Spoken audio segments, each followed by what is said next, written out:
It's 7:04. I'm calling the meeting to order. It's item 1.1. I want to welcome everybody to this September meeting.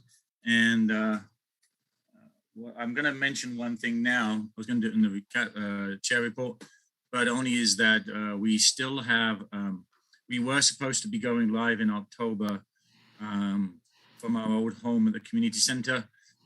But because of the continuation of the pandemic, the county buildings closures has been extended. So I don't have a new open date yet. Something we have to consider when we do open, it will be limited in number. So we have to try and navigate that as well. But the update would have been that we're ready to go and be seated in wheelchairs as of October. But again, I don't, that's been extended, so I have no new date. So moving on, item 1.2, roll call, Councilmember Wong. Hi, thank you. Welcome, everybody. Good day, good morning, good afternoon. Roll call. Victoria Knapp. Present. Thank you. Amy Lyford. Present. She's present, yeah. Delay. Billy Malone. Present. Nick Arnson. Present. Dorothy Wong is here. Hannah Petrie. Present. Dr. Thomas. Sandra Thomas. She's here. Thank you. Chris O'Malley. I'm here. Thank you. Thank you. Veronica Jones. Here. Daryl Aranda. Good evening. Thank you. Madeline Barber. Here. And Alan is not here, correct? Reginald Wilkins. Here, howdy. Greetings. Thank you. Doug Colliflower. Here. Sylvia Vega. Here. Hi, Sylvia. And Diane Marcussen. Here. Hi, thank you. So that's 15 out of 16. I think we have a quorum. Yes, we do. All right, thank you. Moving on, I just want to mention to everybody, most people already know, but if you aren't speaking, please make sure you mute because we have an issue with feedback and it affects our recordings. So if you're not speaking, please mute yourself and then unmute when you're not, when you are happen to speak. And I'm going to ask Chris from Passenger Media, if he sees anybody that isn't speaking, that isn't muted, could you mute them until it's their time to speak? I do apologize, but that is the issue we have with feedback. So thank you. Moving on, item 1.3, approval of the September the 21st meeting agenda. Councilmember Jones. Good evening, council members. We all received the agenda, and I want to know if there's any additions or changes to the agenda as it is as of right now. Mr. Chair, did you guys want to report on the library meeting? There's not a whole lot, but if you did, it should be on the agenda, and I didn't get to Veronica in time, so. Okay, can we add that, Veronica? That would be item under committees. Or would that be under reports or be committees? Probably reports. Under reports.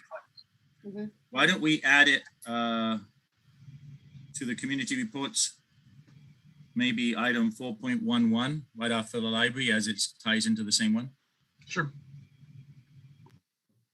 With Chris O'Malley. So item 4.11 right after the library report to the Chris's report. Okay, so I make a motion that we accept the agenda with the addition of 4.11. Second. All those in favor say aye. Aye. Aye. All those opposed say nay. Any abstentions? So moved, unanimous. Okay, moving on to item 2.1, Chairman's report. I just want to mention a couple of things briefly. It's been a very quick month, and we got news this month that, and I'm sure when the sheriff reports comes up, we'll hear more information. But Captain Jacobs is going to be retiring, and she's been dedicated to our community and to the council. So I just want to make sure I issue right now a formal invitation for her to come to our council meeting next month, not necessarily in a capacity for the sheriff report, in a capacity where we can recognize her for all her hard work that she's given to our community. So I want to send that invitation out, so make sure she gets that message. Next, we did hear from the community a lot regarding, I just want to address it regarding a building going in on Figueroa. I know that's Councilmember Jones's census tract, so I'll let her speak a little bit more about that and during land use. And then I want to give a shout out to the new people from Grocery Outlet. Grocery Outlet's done a lot to sponsor the town council throughout its opening, and now it has new owners. They would have liked to have been here this evening, but they're now going to be officially invited to come back next month and introduce themselves.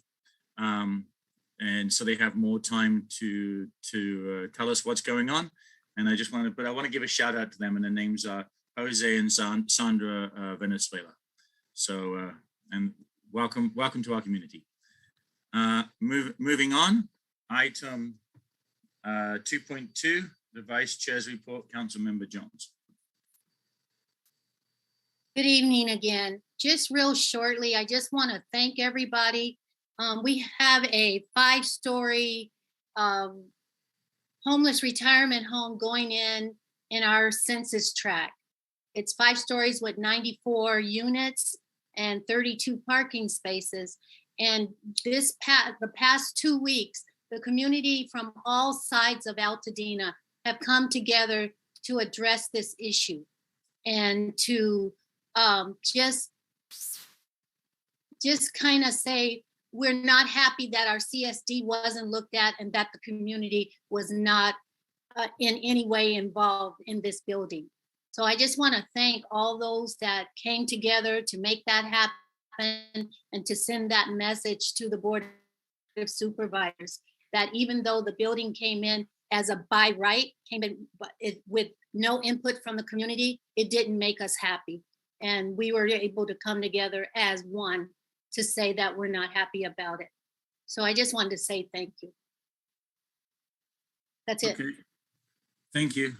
Moving on, item 2.3, recording secretary, interim member, Councilmember Marcussen.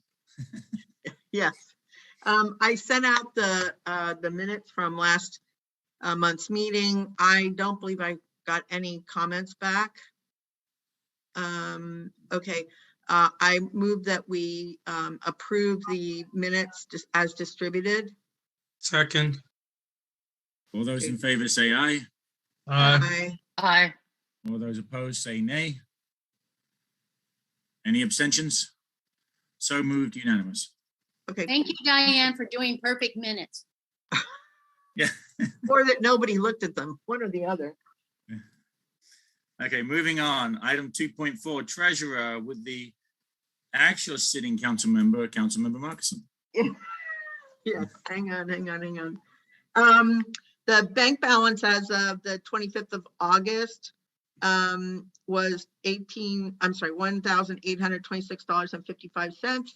And we only had the $9.99 charge for the for GoDaddy and no deposits. That's all I have. All right, thank you very much. I'm going to move on. Item 3, public safety reports. We're going to start with this California Highway Patrol. Wait, Officer Jeremy Keller. Oh, You hold missed, on. You skipped Dorothy. Oh, I'm sorry. I didn't check off as I was going. I do apologize. Officers report, item 2.5, corresponding secretary Dorothy Wong, and I do apologize because it's here we get a lot of good information for the community, so I apologize. thank you, Chairman Malone. So we have definitely got a lot of stuff going on in our community and around our community. So, and we'll be reporting on those as the meeting goes on. So I'm just going to highlight some items of interest that don't look like they're on the agenda. So hot off the press, the Angeles National Forest will end its forest closure order September 22nd at 11:59 p.m. A week past the expiration of the California regional closure. Additionally, the forest will lower its fire danger level from critical to extreme, which continues to ban any use of any open flame or certain spark emitting equipment forest-wide. Other Southern California national forests, Los Padres, San Bernardino, and the Cleveland, will also expire at the same time with modified or updated fire use restrictions. And then just a reminder, while the majority of the Angeles National Forest will remain open, a significant part of the forest will remain closed due to the 2020 Bobcat fire. The closure order has been in place since the fire start in September of 2020 and will remain in effect until April of 2022 to allow the affected areas to recover after the 100,000 plus acre fire. The Bobcat closure order encompasses popular sites like Chantry Flat and Buckhorn Campground. And then the rest I will post on the website, including the fire restriction order. Also notice bears, just a reminder for bears. So I updated the website under resources for Athens bear cans. And just a reminder to lock your bear resistant cans, put out and put them out for pickup day. The bears are back. So check that out. You need to go to the Athens and then go to the city, Altadena, Kinaloa Mesa, to find the bear can order information. Athens service, you can also call Athens service customer line at 888-336-6100, Monday through Friday, 7 to 5, or Saturday, 7 to noon. And I will make a post about that. And I did post information on a fed bear is a dead bear on how we can help our wildlife. Also received from Lincoln Avenue Water and Foothill Water District, water conservation status alert today increased. So we need to save water, save money. I'll post all that information on the website, and we are definitely in a voluntary water use reduction request. Okay, what else? Press release, LA County Public Health COVID, we'll update that, but just to let you know, the Public Health will host a virtual town hall on COVID-19 Thursday, September 23rd at 6 p.m. And I'll put the information up there, learn the latest about the updates on COVID-19. Streaming live. Also, October 6th is Altadena Clean Air Day Fair. That's in partnership with the library and a lot of our great partners, Altadena Heritage, California Clean Air Day. So that we're posting that. A lot going on. Also, Los Angeles County Development Authority is having a community meeting October 2nd. I'll post that on there, and they wanted to make sure that our community knows about all the great partners, and the presentation will be focused on purposeful aging, housing, and tenant protections. Also, LA County Public Works has smart gardening classes. I have those posted on the website, and you can learn a lot of cool things about drought tolerant, fire tolerant, gardening, composting, and so on. Also, the Altadena Senior Center, Friday, October 1st, is doing a blood drive. I think I'm getting through most of them. Also, work will be resuming soon on the Altadena Crest Trail Connector. I'll post information on that.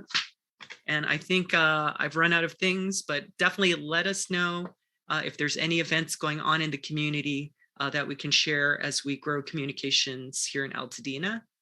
And don't forget the farmers market there every Wednesdays. And just check out the website. Thank you so much.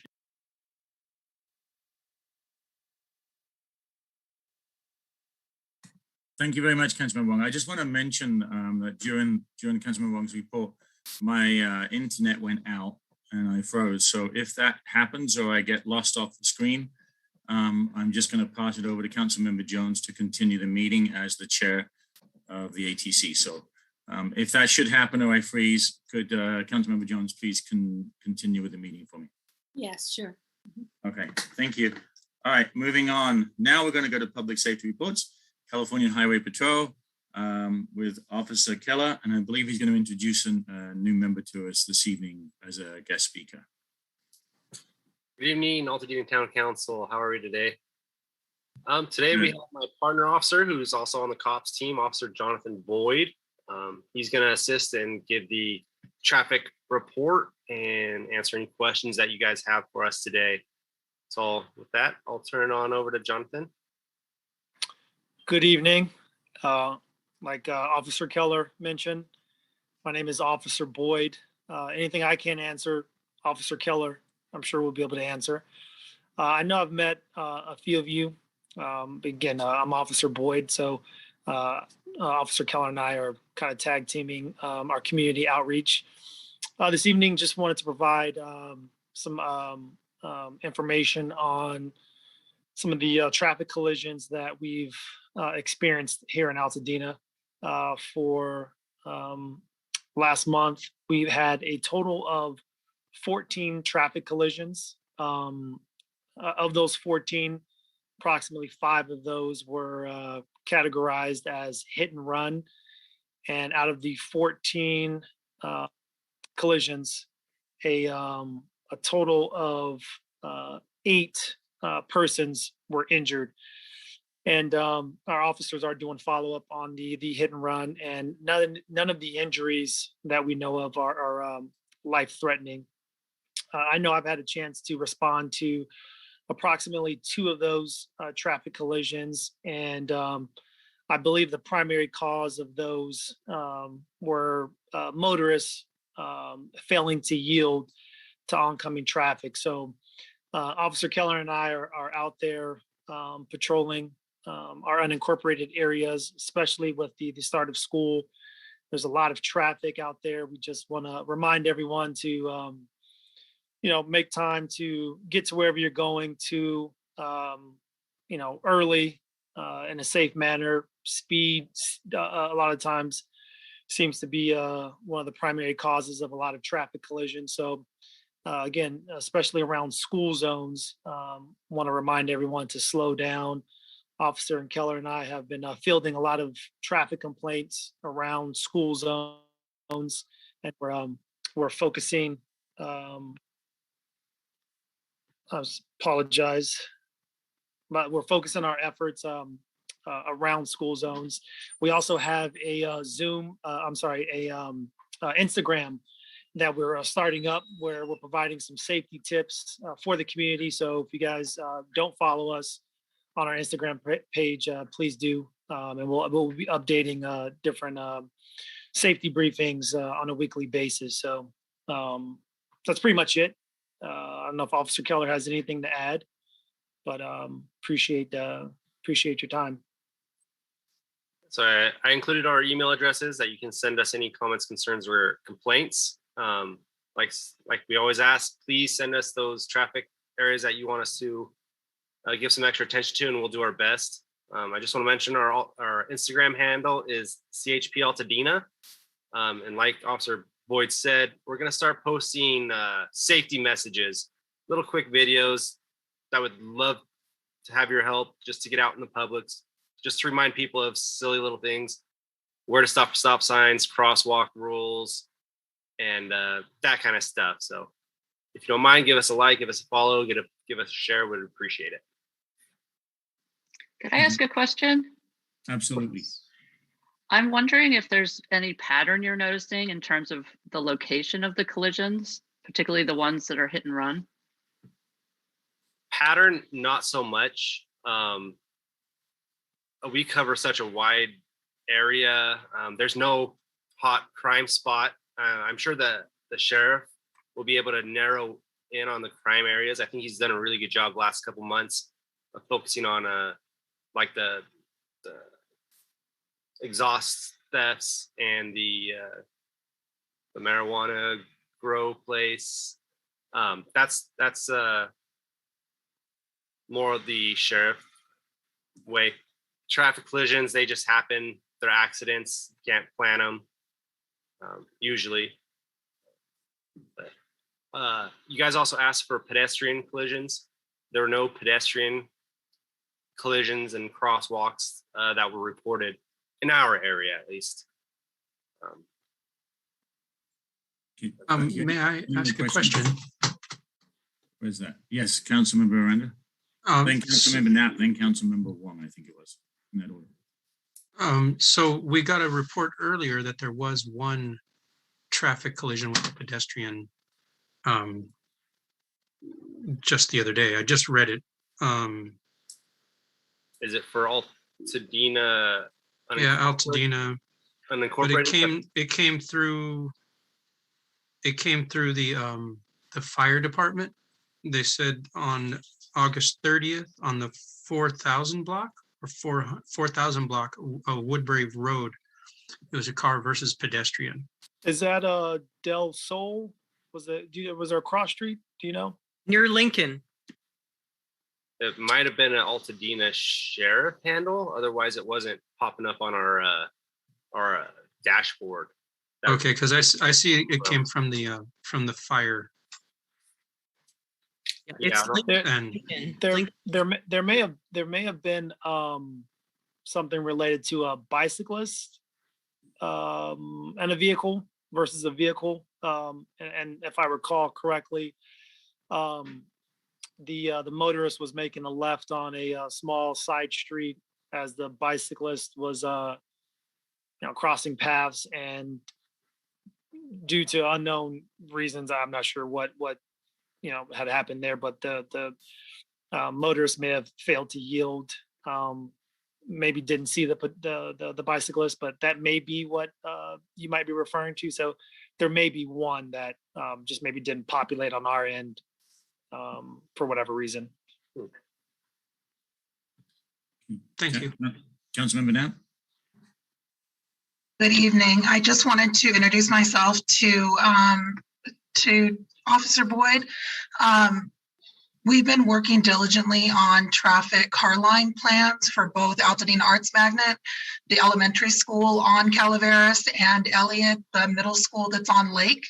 I just wanted to extend the invitation to come and watch parents for illegal traffic and crossing patterns in the morning at 7:15 to 7:45, or in the afternoons around 2:15.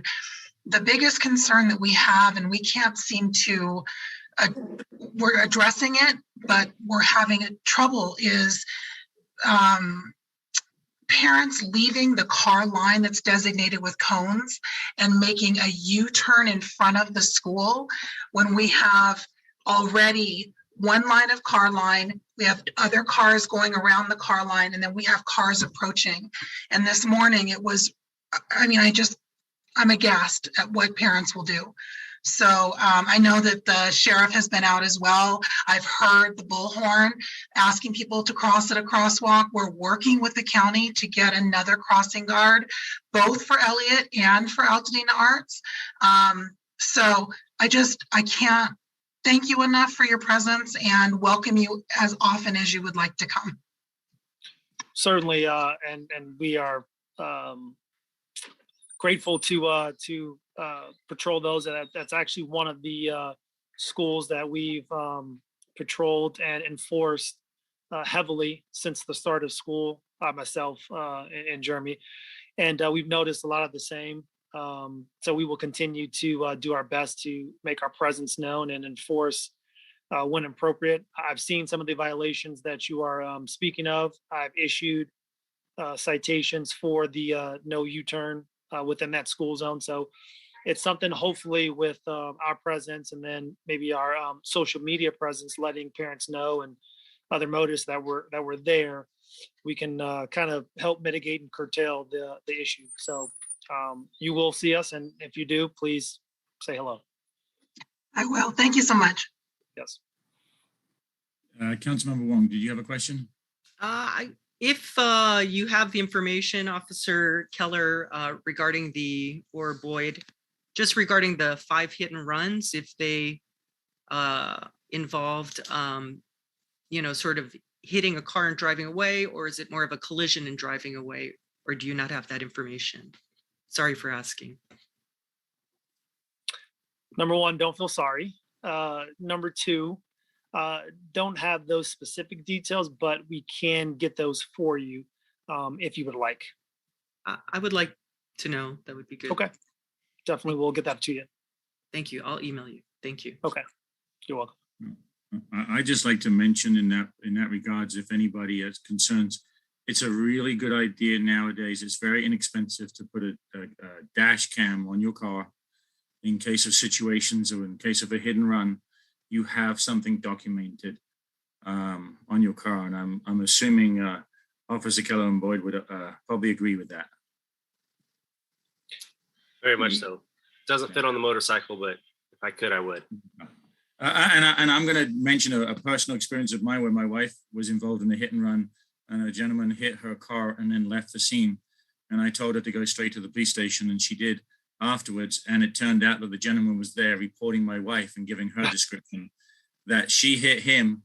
But fortunately, there was witnesses that actually contested to what happened.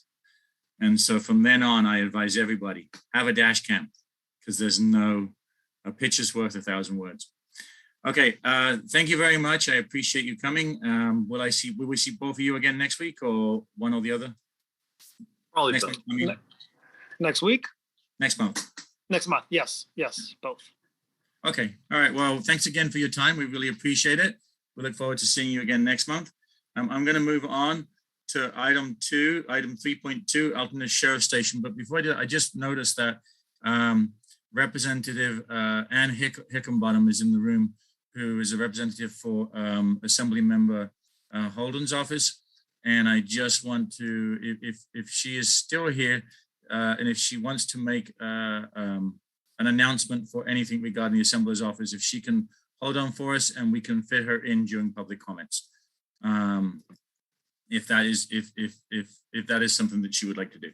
Because we always want to hear from his office. So anyway, moving on. Item 3.2, Altadena Sheriff Station with Lieutenant Skaggs. Good evening, everyone. At the risk of sounding like a broken record, basically overall our crime still remains down. Crimes against the persons, basically homicide, rapes, aggravated assaults, compared to last year's down about 8.5%. I know it's kind of an unfair comparison, considering that last year was COVID, but then comparing to 2 years ago, we're basically dead on. That hasn't really changed at all. And that's primarily because even with the lockdown, most of those crimes are committed by people that are known to the victims. So like aggravated assaults, a lot of those are domestic violence and things of that nature that happen regardless of the lockdown. Crimes against property, which is our burglaries, theft from vehicle, things of that nature, which right now has just been kind of the scourge of the Altadena area, is up slightly compared to last year, but down still considerably from 2 years ago. In fact, in 2019, by this time, we'd had 376 different crimes against property. That's robbery, burglary, and thefts. This time we have 280. So we're still down quite a bit. So overall, those things are doing pretty good.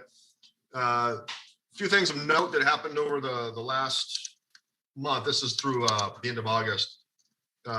We seem to have gotten the juvenile issue under control, that we're having some kids from Hathaways that were going out and causing us some problems, including several burglaries. We worked with Hathaways and probation and got several of those moved out, and it seems to have calmed down. We had a few agitators over there. There were some older kids that were stirring up the youngsters. They're gone, at least for now. That seems to have calmed down. And we also, believe it or not, had 2 burglaries at the elementary schools. Altadena Elementary School and Pasadena Rosebud Academy. Both of them were window breaks, and some miscellaneous like computers and things of that nature were stolen. Unfortunately, we don't have any leads on those that we can track down, but I just thought I'd mention it. Catalytic converter thefts are still an issue. We did identify a bit of a pattern in regards to where some of these are occurring. We know they're all occurring overnight, but we got a little cluster of them that showed up on our crime map.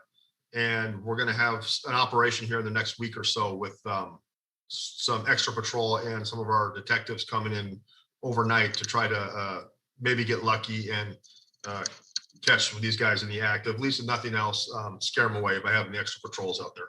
So that's happening. And then some of you may know that we had executed 2 search warrants last week on 2 of the marijuana dispensaries, the Papa Pasadena on Lake in Woodbury, and then the one in the Boost Mobile over there on, like, was that Fair Oaks, I think.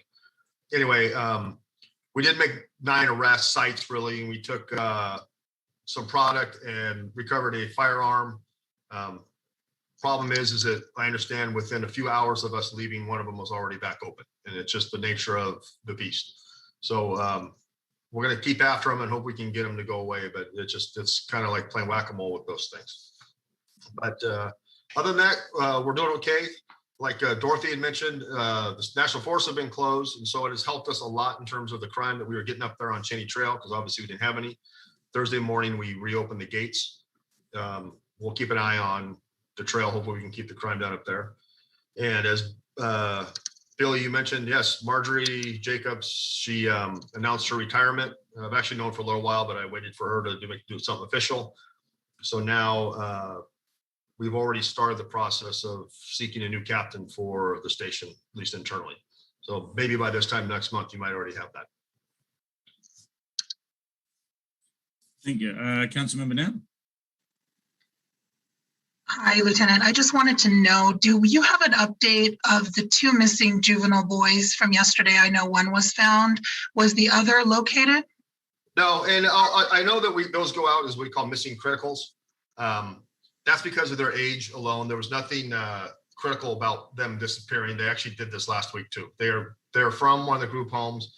They're being dropped off at school in the morning. And last week they didn't even go to class. This week they went to a couple classes and left. One of them went down and went down to where his dad is staying in Long Beach, believe it or not. And his dad called us and we came down and picked him up. The other one, as the time I've left this morning, has not been located, although the group home was helping us. And there was a place they seem to all go when they run away, to be honest with you. So they think he's probably down there. It's pretty deep in LAPD's area. And last I heard, they were going to have him go by and do a check, but I haven't heard if they found him or not. But there's nothing sinister about them running away. They weren't in any danger. They just took off. Any more questions from the council? Okay, well, thanks ever so much, Lieutenant Skaggs. I really appreciate you coming every month and giving us your time. Oh, you know what? Billy, one more thing. I do have an announcement to make. I think it's next Tuesday, the 28th. We're doing the coffee with a cop kind of thing over at the Coffee Gallery on Lake. I'll be there, a couple of my administrative staff, and as many as my day shift deputies I can muster if anybody wants to come by and sit down and have an actual conversation with us. It'll be from 8:30 to 10:30 at the Coffee Gallery. That's PM? AM. AM. Okay, excellent. Is there, we've had them before where you've had coffees with the captain and there's actually been a flyer. Is there any flyers like that you'd like us to put up on our website or just the announcement? And you're muted right now. You're muted. Yeah, it's on. We have it on our Altadena Sheriff's Facebook page, and it should be on Nextdoor and Instagram as well. Okay. And can we put that on our website, Councilmember Wong? Awesome. All right. Thanks again. Appreciate it. And maybe we'll see everyone next week on the 28th at 8:30. All right, moving on. Item 3.3, Altadena Fire, or LA County Fire with Maria Grycan. I see her here. She said she might not be able to make it because she had another event. Okay, I know I did send her the credentials, so if she made a statement, let's move on. If she shows up, we'll try to accommodate. So moving on, item 3.4, CERT with community member Deb Halberstadt. Hi, neighbors. I have 2 quick announcements, and then I'm going to defer the rest of my time to Ann Nolan, our current chairman of the Altadena Map Your Neighborhood. My first one is we are going to have a CERT training in conjunction with CV. It will be from October 2nd to October 9th. And if any of you are interested or if any of your constituents are, just have them email me. halfcityprods@gmail.com, and I will send them on their way to get signed up. And then we have our meeting on October 13th for CERT, which is the second Wednesday of the month, which we do every month.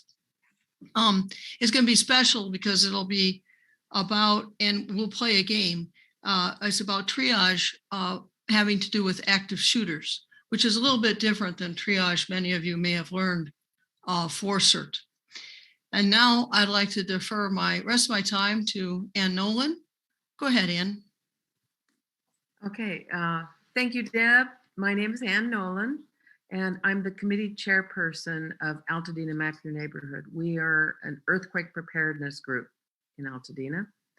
And we've been stalled by the pandemic, but our committee has been preparing for next steps of Altodena earthquake preparedness. And coincidentally, I received an email last week, and many of you may have received the same email from, it's an invitation to apply for the Lucy Jones Center for Community Resilience, for a community resilience program. I immediately filled out and sent in my application.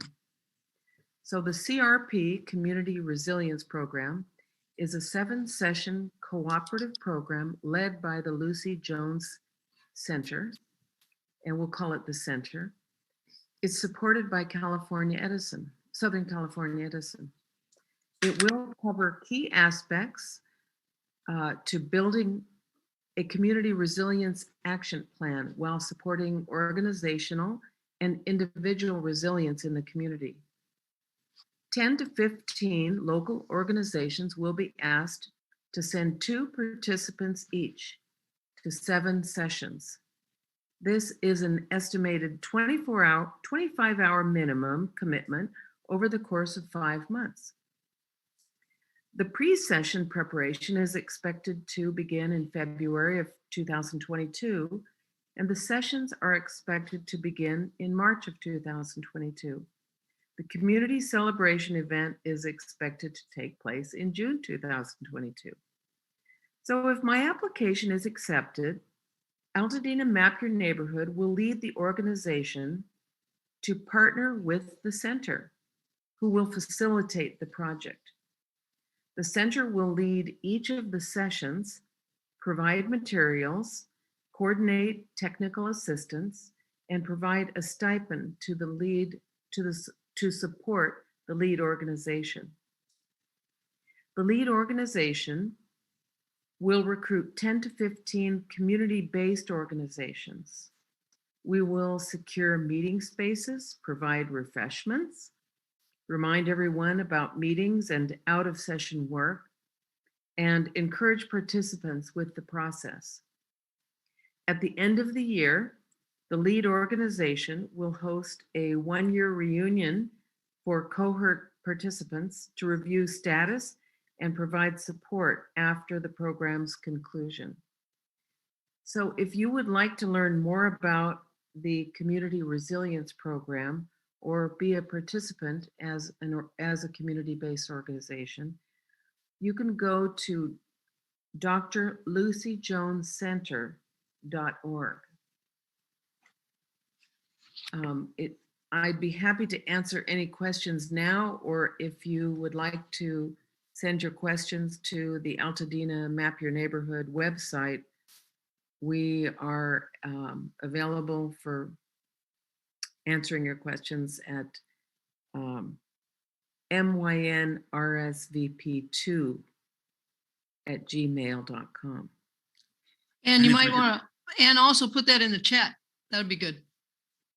Oh, the websites. Yes. Yes, ma'am. And the email. I will do that. So I imagine some of the other community leaders have received this email from Lucy Jones organization, from the Center for Safety and Society in California. And I've heard from a few of you saying that you would like to participate.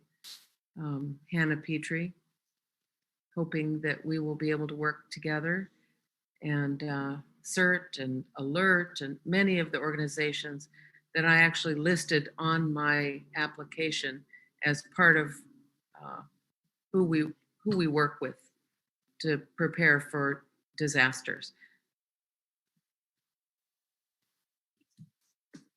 Any That's questions, from Council? Councilmember Wong.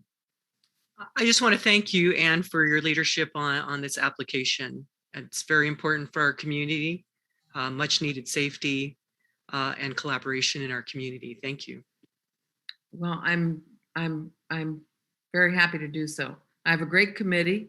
Thank you, Deb, for being on the committee, and we will be looking for committee members, and we'll be looking for participants from some of the other community based organizations to participate in the program. I'm really excited about it. It's exactly what we were hoping for when we had our last committee meeting. We would really like to reach out to all of Altadena, and of course, we've just been on stall for quite a while. Although I must say that the Meadows with Jane Saba has been dynamite in organizing her neighborhoods.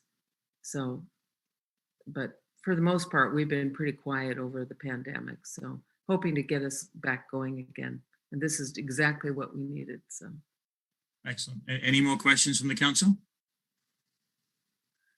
Well, thanks ever so much to Deb and Anne. I appreciate your time and for coming, and we'll see you all again soon.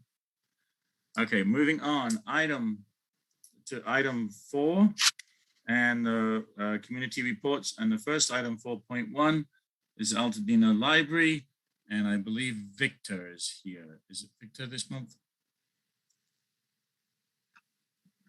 Well, it's me. Sorry. It's me. All right. Hi, I'm going to share my screen. All right, let's start at the beginning. Everybody can see it? Yeah. All right. Good evening. Oops. Let's start from the beginning again. Good evening, council members, colleagues, and community members. It's been a few months since I've presented to you, so it's very good to see all of you again. I'd first like to introduce our new marketing specialist, Bryn Wall. She started with us last Monday, September 13th, and brings years of marketing and communications experience with her. Bryn is actually in the meeting, so I don't know if you want to jump on camera and say a few words. Hi, this is Bryn. We see you. Okay, nice to meet everyone. I'm very excited to be with the Altadena Library District. So if you have any questions or marketing items, please contact me. And it's bwall@altadenalibraries.org. She's also going to be joining the communications committee, I believe, in addition to Viktor. So I'm sure we'll be in communication about that. So thanks, Bryn. And then, Bryn, the information you gave to the public, could you put your contact information, what you want public, in the chat? Absolutely. All right. Thanks, Bryn. Thank you. All right. So, all right. Let's see. We have a lot to cover tonight, so I will try to get through this quickly. We are so excited to have an in-person Altadena Library Foundation annual Taste of Dena fundraiser this coming Saturday at 7 p.m. If you attend in person, you can enjoy local cuisine, wine, and live entertainment. Tickets are still available, $75 each, or you can get 2 for $140. We're also doing the virtual silent auction, which is what we did last year, in addition to the mystery wine poll. Both of those things can actually be done virtually through the Altadena Foundation website. Of course, we want you to come to the event, but if you can't make it, you can still bid on all of those really cool silent auction events, or auction, whatever the word would be, prizes. One of them is to play tennis with me, interestingly. So, as well as go out to dinner with me. So anyway, please jump on there. And as always, all proceeds benefit Altadena Libraries. So more information can be found on the foundation's website, which you can see below. All right. The following weekend, our wonderful friends of the Altadena Libraries will be having their huge book sale in the main parking lot on Saturday, October 2nd and Sunday, October the 3rd. Saturday from 10 to 12, it is exclusive to only Friends members, so you can come at that time and join. The rest, for everyone else, you can attend on Saturday from 12 to 4 and on Sunday from 10 to 2. Hope to see you there, and you'll find thousands of fiction, nonfiction books, and more. So excited to have book sales back. All right, so I'm happy to share that we've added evening hours. Like, we're open right now, which is really weird. We added evening hours on Tuesday nights starting in September. So on Tuesdays, we're currently open till 8 p.m. We're going to continue to assess demand and foresee continuing to adjust hours as we see more patrons visiting in person. It's been such a weird time. Like, it seems like it ebbs and flows a little bit. So again, we'll continue to adjust as needed. We still have outdoor seating and power access at both library locations, because as I've probably said before, we definitely have the fastest Wi-Fi in town. Our passport services office is also taking appointments on Saturdays now. And from what I understand, they're usually booked out at least a month in advance. So if you need a passport or know somebody that does, get your appointment as soon as possible. The average processing time for a regular passport right now is 4.5 months, which is really, really long. It used to be 8 weeks before the pandemic. So just wanted to highlight that amazing service. I know Chris will be covering this in more detail, so I'll just quickly thank Chris O'Malley for serving on our capital improvement community focus group alongside Bridget Brewster from our foundation, Tom Ruffner from the Friends of the Altadena Library, Rob Bruce from Altadena Heritage, Veronica Jones, who is also on town council and everything else it seems like, representing Historical Society, Viktor, our assistant director, as our library liaison, as well as Alan Peck, another town council member who offered to serve in an at-large capacity. We held our first meeting with this group on August 26th to discuss timelines, communication lines, and a quick review of the library programming work we've done so far. Just so you all know, we're going to continue to have meetings as the design process moves forward and we have opportunities for feedback. And we definitely foresee that meaning some town hall meetings with the community as well. So again, thank you to everyone. It's really great representation from across the community. So our fall programming is back in full swing. Our Youth and Family Services Department are now offering programming, including this morning, they had baby and toddler American Sign Language story time. We're offering bilingual story times in Cantonese as well as Spanish. Preschool story times, video gaming, fall related and not so much Halloween, but other themed programming throughout the fall. So, and a lot of these most of them are being offered outside at either the main branch in the yard over on the east side, as well as at the Charles White Park. So come check it out. We've also been adding some exciting things to our library materials collections, including Read With Me picture book kits in English, Spanish, and French, all through a library copycat grant. We've added 5 STEAM kits, including, as you can see, engineering, robotics, and others. We have Nintendo Switch systems for programming and future additions to our Library of Things, meaning we'll be able to check those out to patrons, as well as yoga and wellness kits and calming down kits that are also coming to our Library of Things. So for those of you that don't know, you can check out laptops. We just got 5G hotspots that you can check out, sewing machines, hiking backpacks, and more. So our Library of Things is really cool. So if you haven't seen it, you should check it out on the website. We're also excited to have added the Teen Leadership Council to our offerings for local teens. We're looking for teens with an interest in community building, public service, and creative arts to work with the library on our new programs and projects throughout the community. Additional information and more teen programming can be found on our event calendar, and I'm sure Isabel, who's going to be presenting, our teen librarian, will have more information to share on that as well. So I don't want to steal her thunder. All right, adult services, we continue to offer our 2 book clubs. No Guilt meets on our second Saturdays from 4 to 5 at the main library. True Crime on the 4th Saturdays, 4 to 5 at the main library. If you're more interested in crafting programs, we offer one out of Loma Alta Park on Fridays, one Friday of the month. So in October, it's the 15th. And we have Crochet Club here at the main library on Saturday, October 16th. For those who like to get their hands dirty in the garden, we also have a gardening program coming up this Saturday, September 25th at 10 a.m. at the Bob Lucas branch. For those of you that haven't been over there, there's some amazing gardens, both in front of the library and behind. Some of these do require registration, so I would encourage you to check out the programs or events page on the website to see if you need to sign up. And as Dot mentioned earlier, we're partnering with Cha-Cha, Altodena Heritage, and the Rotary for Clean Air Day on Saturday, October 9th, 10 to 2 here at the main library. Come check out, and refreshments are available. I know that's already been mentioned. So I'm so excited to announce that second Saturdays are back. They will be held in the parking lot at the main library for now. Please come enjoy some electric fusion, jazz, and Latin and blues with Divine Diva Morgan on this in October on the 9th from 7 to 9. Hope to see you all there. I only got to go to 2 before pandemic, and I can't wait for these concerts to come back. If you haven't been, I definitely recommend. They're really fun. We have a dance floor and everything, a stage.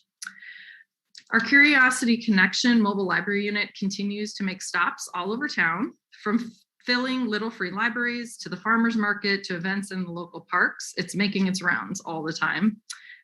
You can check out its own webpage on our website, and also check it out at Art Night in Pasadena on Friday, October 8th from 6 to 10 p.m. As always, our Bob Lucas branch continues to offer its literacy program. It actually not thrived, but did really well getting through the pandemic. A lot of it has moved back to in-person. So we're offering one-on-one tutoring, and they're always looking for more literacy volunteers. So if you're looking for some type of volunteer opportunity, please connect with us and we'll get you in touch with Diane over at Bob Lucas. We're also offering group conversation classes. And this past spring, we added Career Online High School. So if you know anyone in the community, I think it's 19 and older, that's interested in completing their high school diploma, send them our way. It's free, and we would love to assist with that process. And can you believe it has been 30 years since our wonderful Bob Lucas Memorial Library and Literacy Center reopened its doors? Please come help us celebrate. This free community event is being held on Saturday, October 16th from 10 a.m. to 3 p.m. We're honored to have a member of Bob Lucas's family speak. Family will speak at the event. We'll have carnival style games, prizes, crafts, and more, a performance by Birdie's Playhouse, sweet treats, and tacos and burritos. So please come over and celebrate with us. So as you can see, there is lots going on. I think that's probably enough for tonight, but I'm happy to answer any questions that you may have. I'll stop sharing. You're muted, Billy. Thank you. Any questions from the council for Nikki? Do I see any hands up? Okay, thanks again, Nikki. Thanks for presenting, and always good to see you. Yeah, you too. Back. I'm going to move on to item 4.11, which is Councilmember O'Malley follow-up report. All right. Hi, everybody. I'm just going to make this really brief. Thank you, Nikki, for your presentation.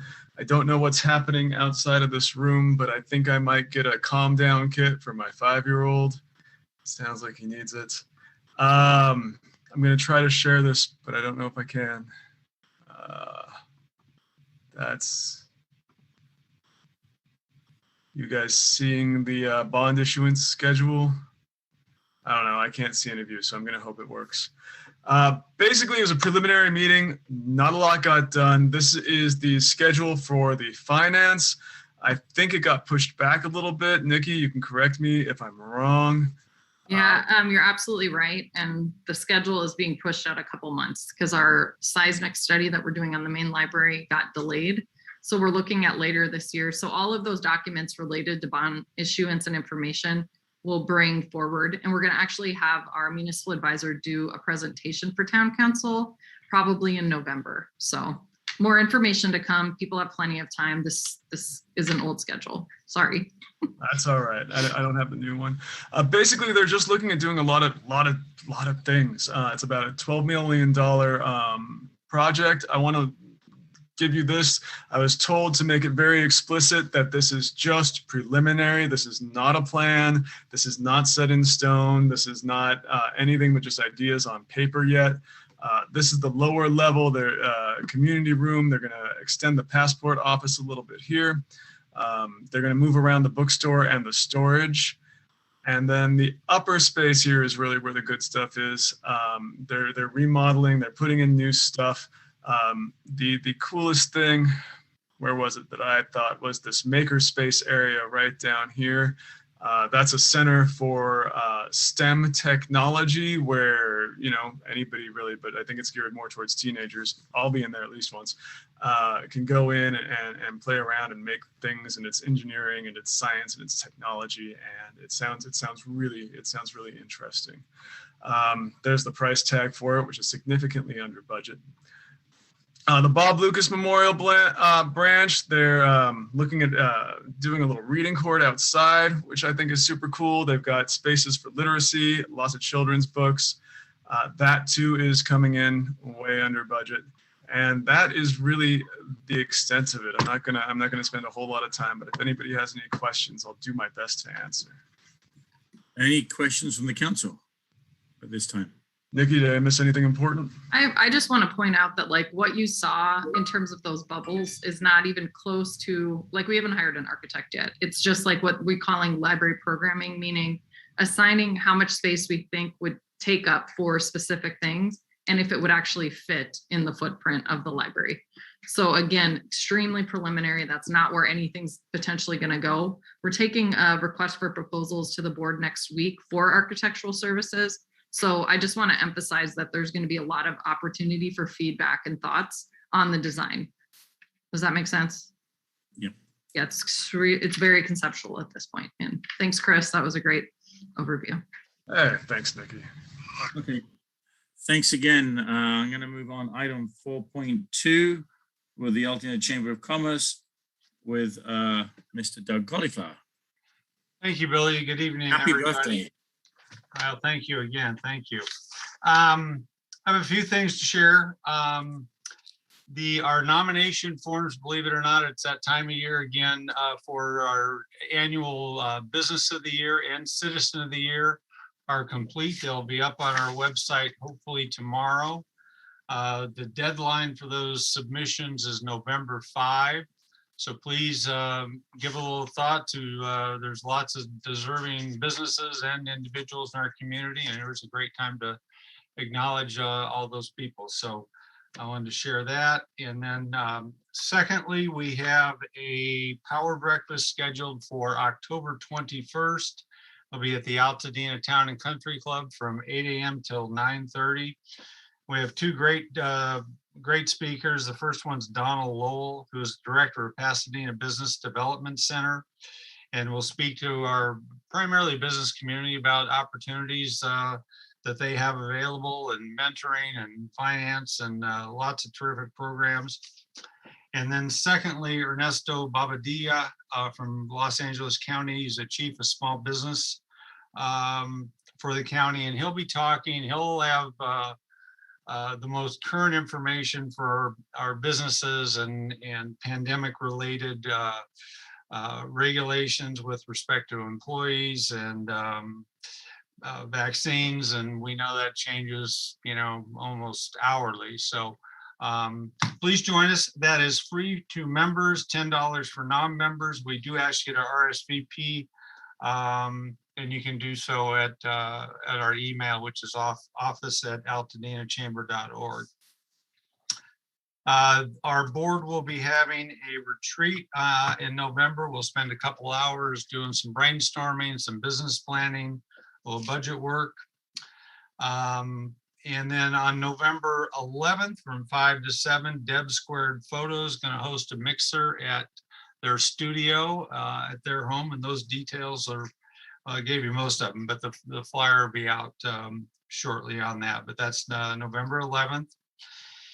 And then in December 3rd, we will have a ribbon cutting at Grocery Outlet for the new owners, Sandra and Jose Venezuela. And that should be a great event. And we're working on all the details for that right now. And then also please mark your calendar for December 4th. We're going to have a holiday. We're calling it a sip and shop.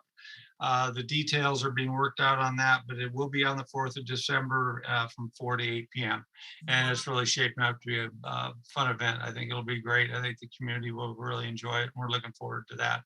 And I will share the details as they become firm. That is all I have. Happy to answer any questions anybody may have. Any questions from the council?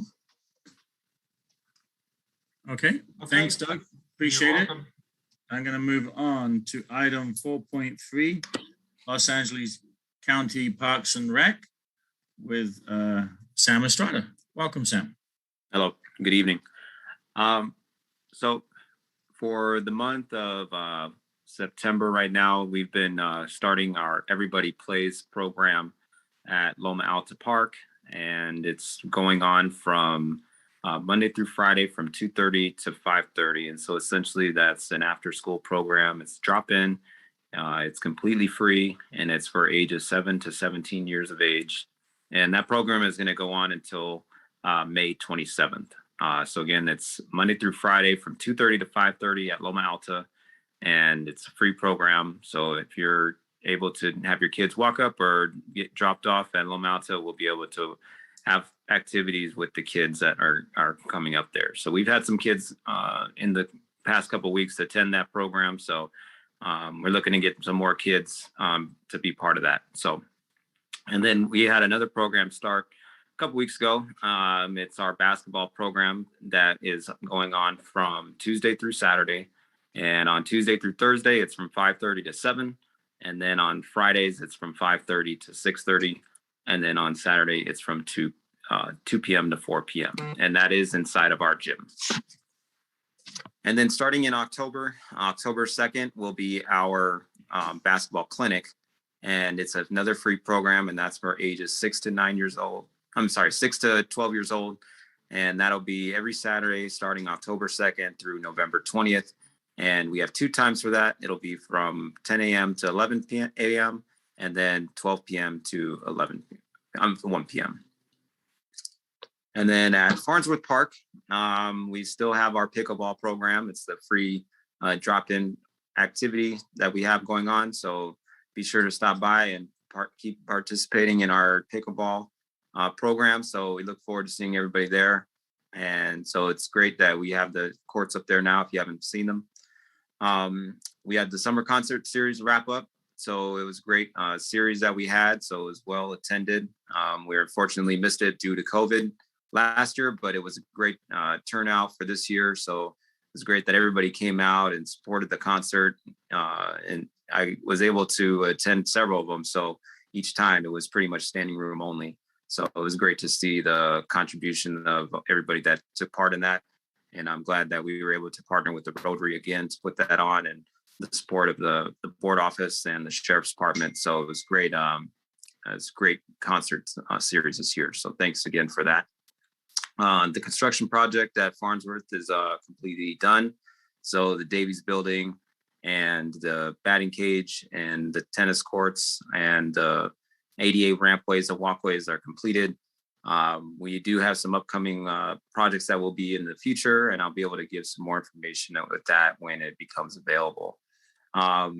Recreation for All at Farnsworth is ongoing as well. So we have an adult dance class on every Tuesday from 5:30 p.m. to 7 p.m. And that's a free adult dance class, and that's put on by our recreation staff.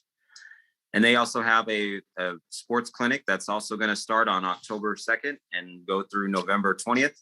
And it's going to be a baseball clinic that we have for 6 to 12-year-olds. And the times for that are also 9:30 a.m. To 10 a.m. or 10:30 a.m. and then 10:30 to 11:30. So again, that's a free baseball program every Saturday starting October 2nd through November 20th. And then we have our free snack program that's Monday through Friday, and it's held from 3 to 4 p.m. at Farnsworth and Loma Alta. So if you're ever at the park and you can bring your kids around, we have free snack for them Monday through Friday. So it's great that we're still offering that at Farnsworth and Loma Alta Park. And we have a special event that's coming up that's going to be hosted at Loma Alta. It's a county girls empowerment conference and that's on Saturday, October 9th. And it's free for girls ages 12 to 18 years of age. They can register at parks.lacounty.gov/GEC 2021. So again, that's parks.lacounty.gov/GEC 2021. And they're going to offer powerful speakers, interactive sessions, and live music. So it's something that we will be hosting, and we're glad to host it. Last year it was 100% virtual, but this year it will be in person. So we're looking forward to having it at Loma Alta. And anybody can come that's across LA County or outside of LA County. So we're hoping that we can get we're looking to get at least 150 participants to attend that program. And then we have our Trick or Treat Village that will be taking place on October 30th. And it will be from 11 a.m. to 2 p.m. And that will be hosted at Loma Alta Park in Charles White. It's a free program that we're offering for the community. And that'll be on, again, October 30th. And we'll be providing games, candy, costume contests, prizes, and music. So again, that's going to be on Saturday, October 30th. And then we also have our contract class program. It's an in-person program, and we're also offering virtual. So those classes are open now, and you can register at parks.lacounty.gov/reserve. And you can look up any classes that you would like to attend for our park programs that are going to be held at Loma Alta, Farnsworth, and Farnsworth and Charles White. We're not holding any this year at Charles White, but Farnsworth and Charles White. And Charles Farnsworth Park. So, and then lastly, we have our farmers market, as it was mentioned earlier. So it'll be tomorrow. So we're looking forward to the great turnout that we have for that farmers market. So I'll be providing these flyers to the town council so that way they can help us with the advertisement. But we're looking forward to all these programs now that we're able to kind of get some more in-person programming for the Parks Department.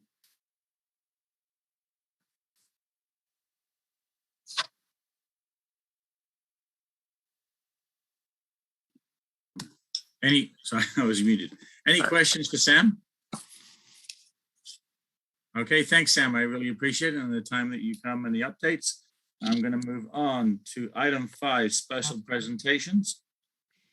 And the first one, item 5.1, shared landscapes, mapping teen Altodena, with Isabel Briggs. Is she here? Hi, Isabel. Well, Isabel, yeah. Hi, everyone. Thank you for having me. I'm going to share my screen because I have a quick presentation that I've put together. And you all are the first people I'm doing this presentation for. So thank you very much for letting me test this out on everyone. Okay. Here we go. Give me 1 second. Present. There we go. All right, good evening, everyone. If we haven't met before, my name is Isabel Briggs. I'm the Teen Services Librarian at Altodena Library. And I wanted to just quickly share with you all a grant project that I'm going to be working on in the fall that I'm really excited about. And I just wanted to start getting the word out because I think it's going to be a really powerful project and I could use a lot of community support for it, hence why I'm here. So this project is going to be called Shared Landscapes, Mapping Teen Altodena. This is funded through a grant that I received in April from the California Humanities. So it's through their Humanities for All project. And Humanities for All is a grant program that they have that's funded by the National Endowment for the Humanities. And it supports public humanities programming in California. And you can read here, this is just a little statement that they have about the intention of this grant program, promoting understanding and empathy among all our state's peoples in order to cultivate a thriving democracy. So, you know, really low bar here for this project. So I wrote an application with my coworker, Aaron Kimbrell, who is the innovations librarian. He drives the Curiosity Connection. We wrote this grant in February 2021 in working from home and trying to envision like a really exciting project for a post-lockdown world. And we got the full amount of our request, which is $3,400 to do this project, Shared Landscapes. So what is it?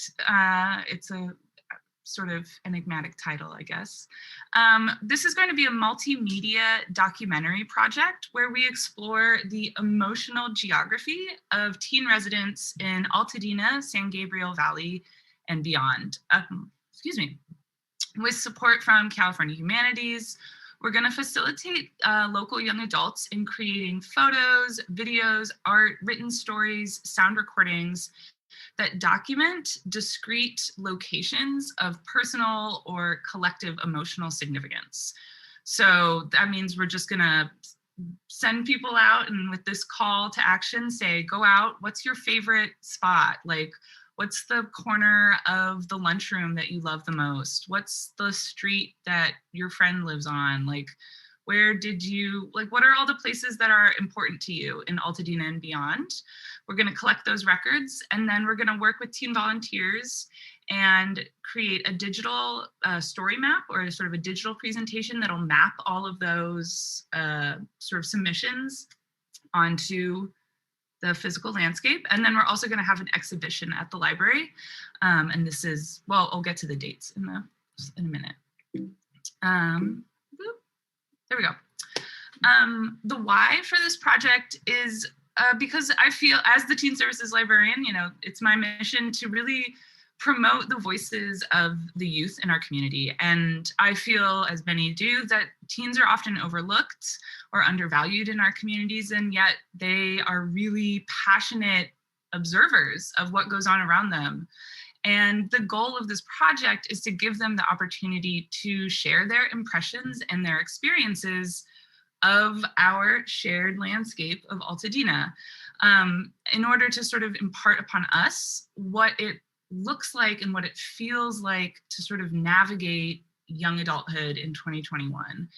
And this is inspired by this idea of, you know, to see a familiar place like the street, you know, to see your neighborhood that's very familiar to you through a unique perspective just reaffirms the ways that we share these places and the way that we need to sort of take care of our environments for the future inhabitants, for the current inhabitants.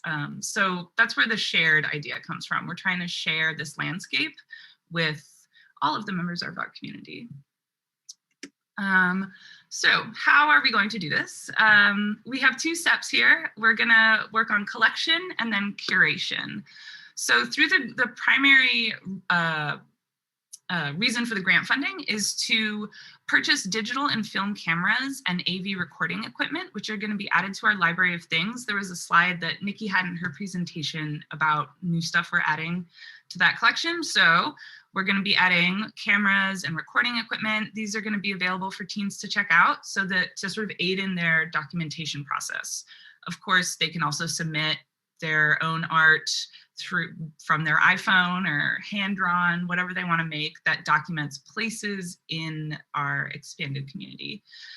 They can submit this documentation through a website or in person at the library. And then we're also going to do some outreach events with the mobile library van to just sort of work on passive data collecting and go to schools and public parks and just sort of try to get people inspired around this idea of mapping their emotional geography. And so the second phase of it is going to be curation. Nikki also mentioned the Teen Leadership Council. That's a new group that I've started this fall of teen volunteers. With their assistance, we're going to try to work together. I'm going to work with them to sort of create the presentation, because it would be inauthentic if I collected all this data and then I shared it. Like, we want teens to really be involved in the curation process and letting them create the narrative that they want to share with us. So the grant also funded a 2-year subscription to the site Omeka, which is a web publishing platform that museums and libraries use. So we're going to create a digital exhibition on that platform, as well as do an in-person show with everyone's submissions. And we're going to invite the community to come and really just celebrate the teens who engaged with this work. Our who, where, and when. So teens ages 13 to 19 are invited to submit and or join the Teen Leadership Council if they're interested in that curation process. The application for TLC, you can join, drop in. If you would like to become a teen volunteer, we have a teen volunteer program. The sign up is on our website. Submissions can document locations throughout Altadena, but we kind of want to expand it just to see, you know, are there other places in San Gabriel Valley or Los Angeles County that really have emotional significance to these young people? And then the story map and the library exhibit are expected to launch in January. That is our fingers crossed timeline that we can get that done. And then data collection will be ongoing until that point.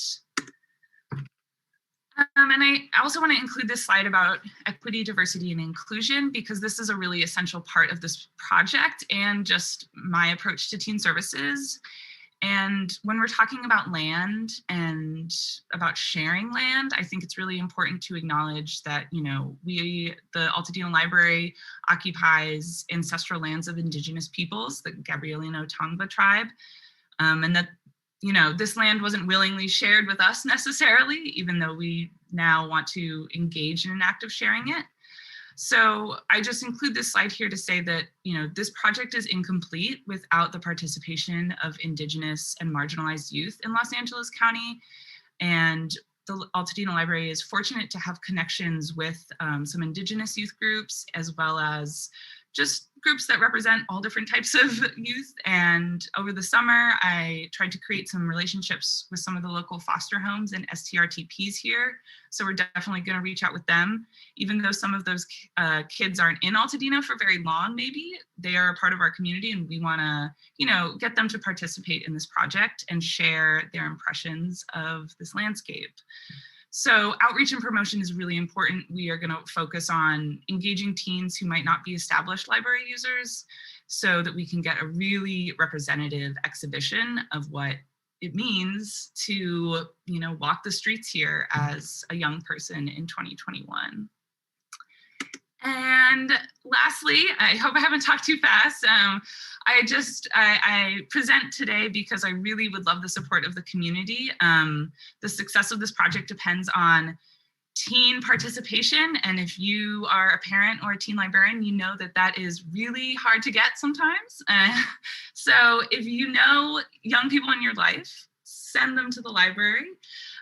If you have connections with schools or youth groups and that might be interested in participating in this project, I'm putting together sort of a short presentation that I would do with those groups. So coming into a classroom or an after-school group and sort of sharing what this project is about and doing some sort of passive brainstorming and data collection.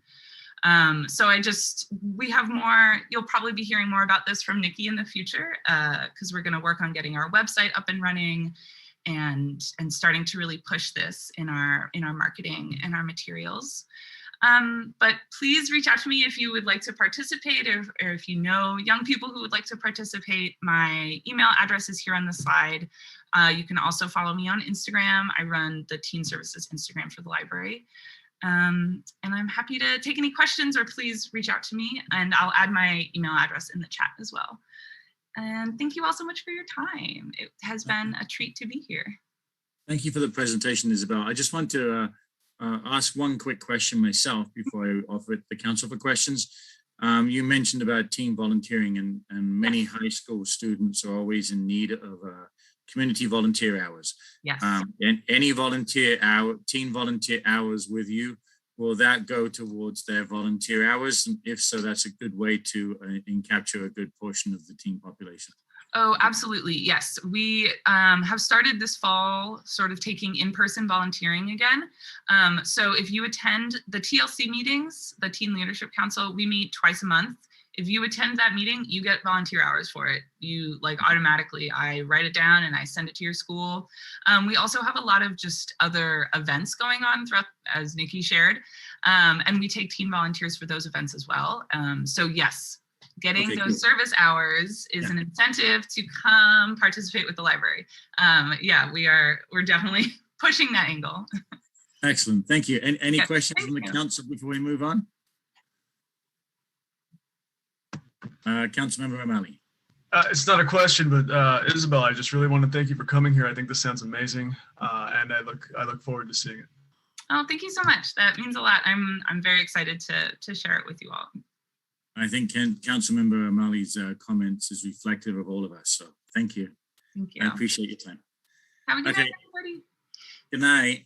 Okay, moving on. Item 5.2, under special presentation, Roots of Hope, diabetes prevention with Nick Arnzen. Great. Thank you, Billy. I just want to play a quick video to start out here. Type 2 diabetes can have a big impact on your life, but how can it be prevented? Well, the first step is knowing if you have prediabetes, a serious medical condition that puts you at high risk for type 2 diabetes. 1 in 3 American adults has prediabetes, but more than 80% don't know they have it. The good news is, prediabetes can be reversed, and for many people, healthy changes in their daily routine can make a big difference. Take the 1-minute risk test today at doihaveprediabetes.org. Okay, so you don't need to write that down. I'm going to do that test with you in just a minute here. But I do want to point out, did you catch that? So 84 million Americans have prediabetes, and that's 1 in 3 people, and about 80% don't even know they have it. So obviously, we all do work beyond the council, and I want to clarify I'm speaking tonight strictly of the work I do outside of the town council. For the past 4 years, I've been running a CDC-developed program. It's called the DPP, or Diabetes Prevention Program. And the program itself is a lifestyle change program, so it's not rushed or intended to be a quick fix. We roll the lessons out slowly over a 6-month period to avoid adding any stress on the participants or any unrealistic expectations. Best of all, thanks to our partnerships with entities like City of Hope and Cal Poly Pomona, we offer the program completely for free. We offer free lessons, free materials, free one-on-one counseling if they desire, and free live demos. Everything is free. So in the 4 years of offering the program, we've moved from one cohort, just one kind of pilot program in the Altodena area, to now offering a dozen programs to over 200 participants in locations throughout Southern California. I personally have continued teaching the classes locally, and in my 3 cohorts over the years, I've seen about 26 participants, and they lose weight in a range of 12 to 68 pounds. But it's not a weight loss program. The true measure of this program is the A1C levels. If you're not familiar with A1C, an A1C test will measure your average 3-month blood glucose level. And in the past 4 years, every one of our participants have seen a deduction in those A1C levels, and all but 3 of them dropped below the at-risk or pre-diabetes range, which obviously means the program that the CDC created is working. So just to wrap up, let me take a quick minute and ask you if you can jump into this with me. I want you to use your hand to count out something for me. I want to test to see if you're pre-diabetic. It takes about 1 minute. You ready? If you're male, lift up a finger, that's 1 point. Does your family have any history of diabetes? That's 1 point. Are you often inactive? That's 1 point. Do you have high blood pressure? That's 1 point. And then lastly, what is your age? If you're 60 plus, that's 3 points. If you're 50 plus, that's 2 points. And if you're 40 plus, that's 1 point. And just one more left. Are you overweight? If it is very, that's 3 points. Moderately is 2, and somewhat is 1 point. So if you're like me, I got 5. If you have 5 or higher, that means you are likely at risk or have prediabetes. So the good news is that being pre-diabetic is totally reversible. And more good news, we're going to be starting a new cohort this fall based out of the Altodena Library. And remember, thanks to our partnerships and generous grants, these classes are free to all participants. So anybody who's interested, you can find out more about the program at a series of introductory sessions we're going to be holding at the Altodena Library over the next few Saturday mornings. So please reach out to me. My email is on the Town Council website, and it's nickarnzen@altodenatowncouncil.org. I'll put that in the chat. Or you can check out the library website for more info and to register. Thanks for your time. Thank you. I just want to clarify, it's actually Nick.Arnzen at Altadena Town Council. Oh, it sure is, yeah. I'll Just put wanna- the correct one in the chat. Just want to clarify that. Okay. All right. Thank you very much, Nick, and thank you for that wonderful work you do. Okay, moving on. Item 6 under community reports. Item 6.1, election committee with Councilmember O'Malley.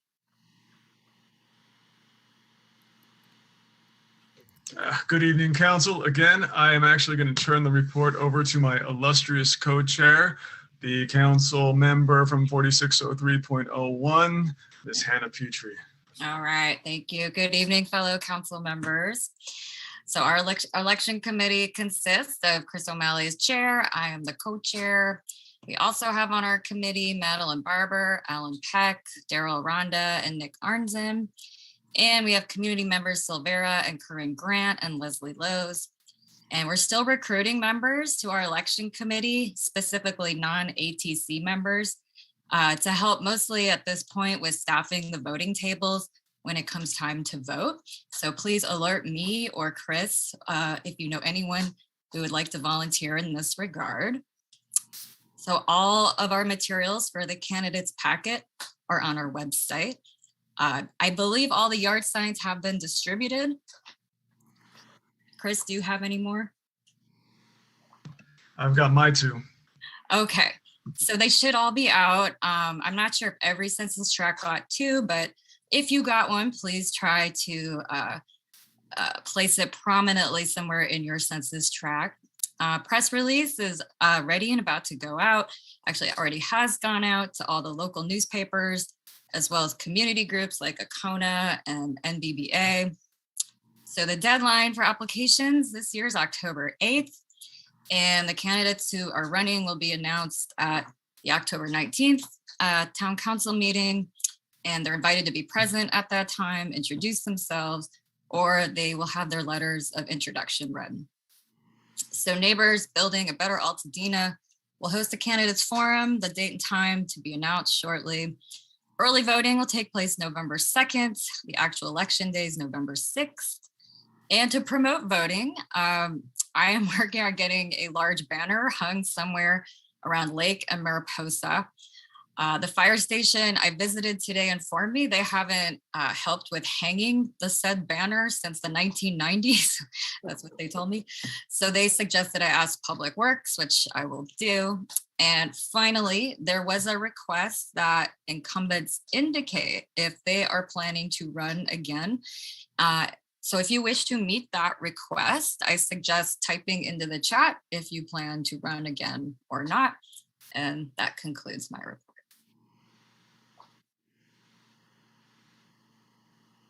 Any questions?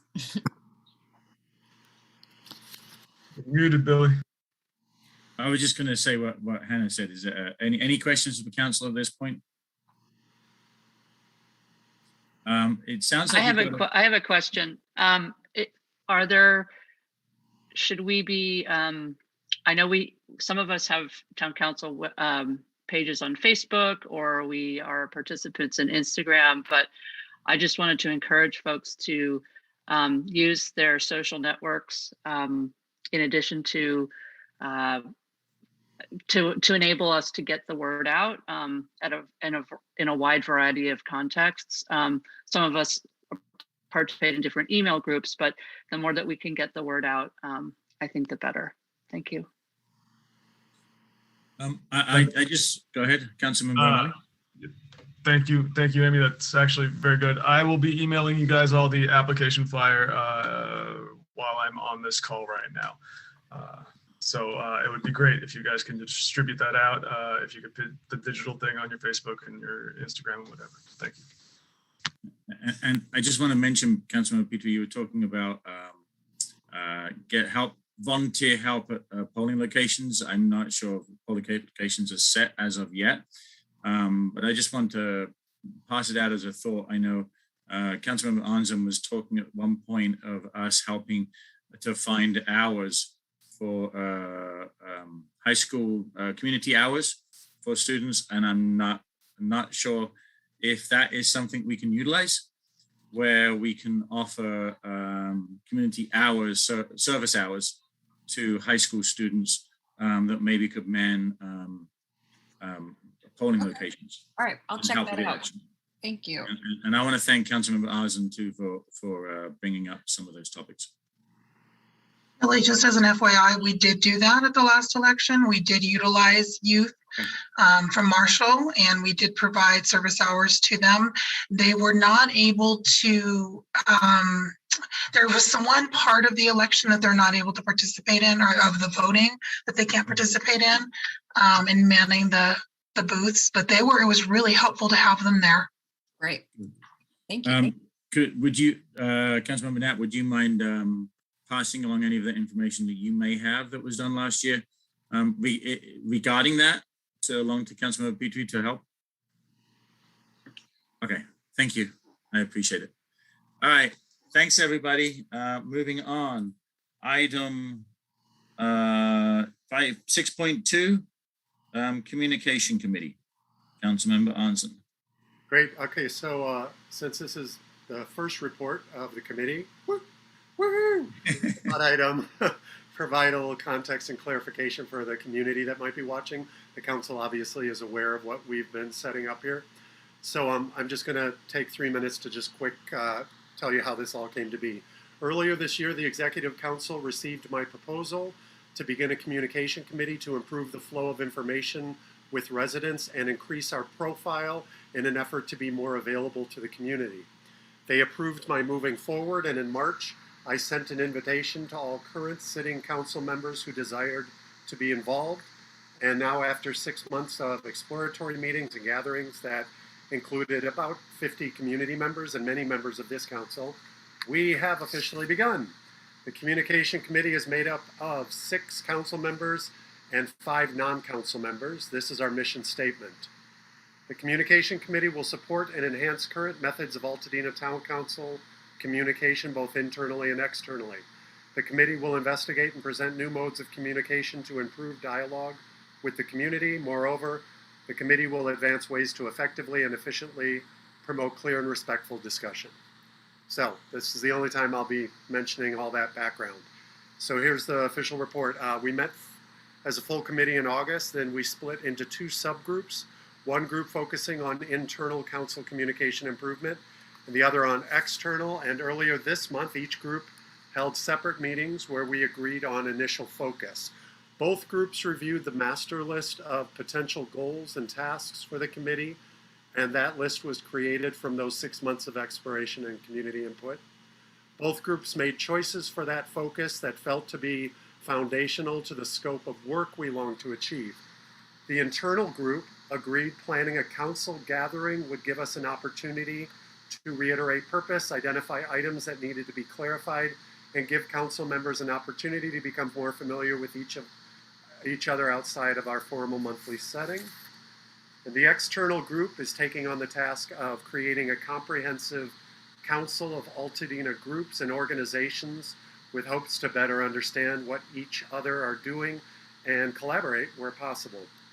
So these groups have only just met for the first time, obviously, and our next meeting will really start to identify ways to achieve these goals step by step. We look forward to sharing more details with you. There's not much to share right now. And as always, the Communication Committee is under the guidance of the Executive Committee and this council.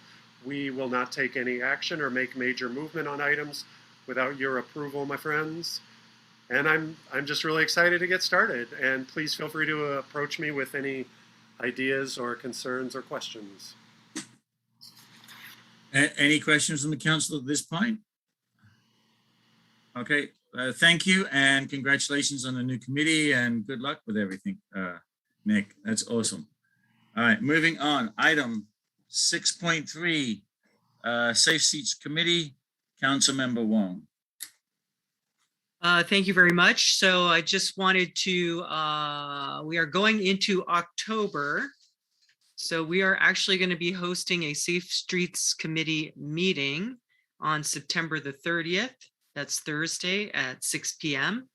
And we're going to be talking about Clean Air Day as well as Walktober, different ways that we can be connecting our community, walking, and also looking at doing some walk audits where we're looking at streets as a community and collaboratively.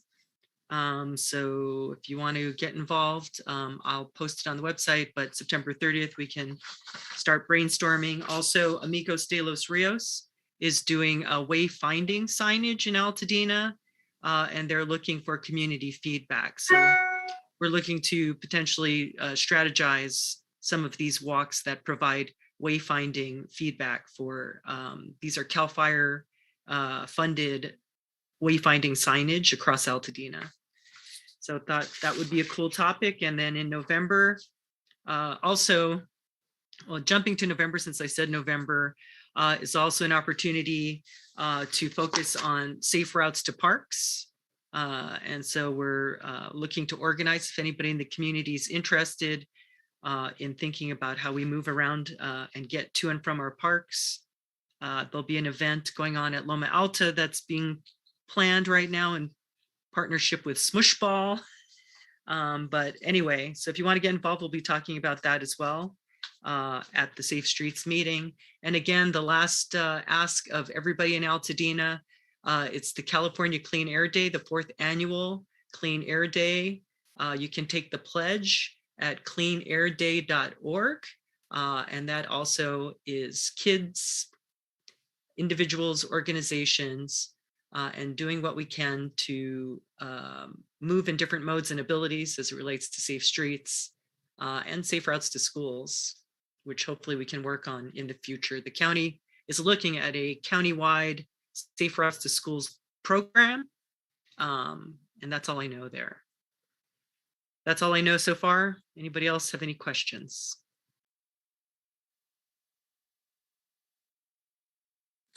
Any questions for Councilmember Wong at this point?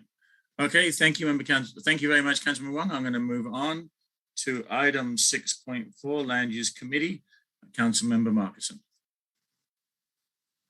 Yes, we have one item that we're going to be looking at and voting on. I did want to take a minute to mention, I know Doug Colliflower did his report for the chamber, and I'm not sure mentioned that they, the chamber wrote a letter to Supervisor Barger about the project that is at Lincoln and Figueroa, the 5-story building. I think that the town council probably should at some point at least give our feedback to the county. We know that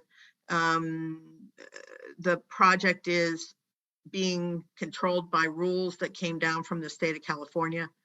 But I also wanted to mention, before we do that, I'd like to mention that Veronica and I are in the process of anyway, setting up a meeting with regional planning, because quite frankly, I've gotten mixed information from various areas in regional planning. There's a new manager in regional planning. And so we're looking to meet with him and the planner next week. And I'm going to try to get exactly what the rules are, what piece parts they have to comply with, what piece parts they don't, so that we can make an informed decision or an informed communication to Catherine Barger about that. So I just wanted to mention that. And then Veronica has yet another project in her census tract that she will be presenting to us tonight. Can I just ask a quick question? Sure. Councilman Marcussen, when you're saying that when you find the information out from next week's meeting, then we will have communication with county regarding I know there's been a letter gone out with from the, as you mentioned, from the Chamber of Commerce, supporting the efforts of all the people that worked on our subcommittee, especially for the CSD and the standards of what we'd like to see, even though we have no control over this. You know, what we would like to see coming into our community, at least we can acknowledge that as a community. So after the meeting next week, will we be sending something down?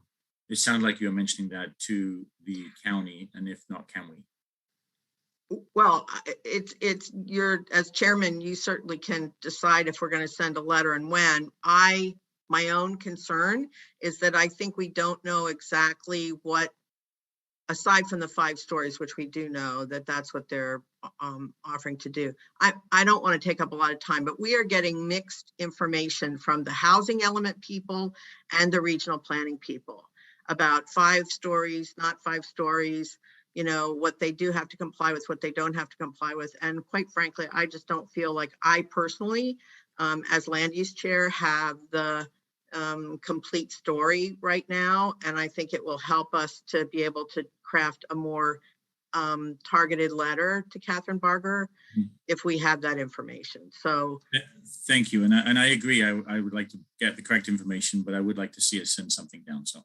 yeah, thank you very much. We're supposed to have a meeting next week. So yeah.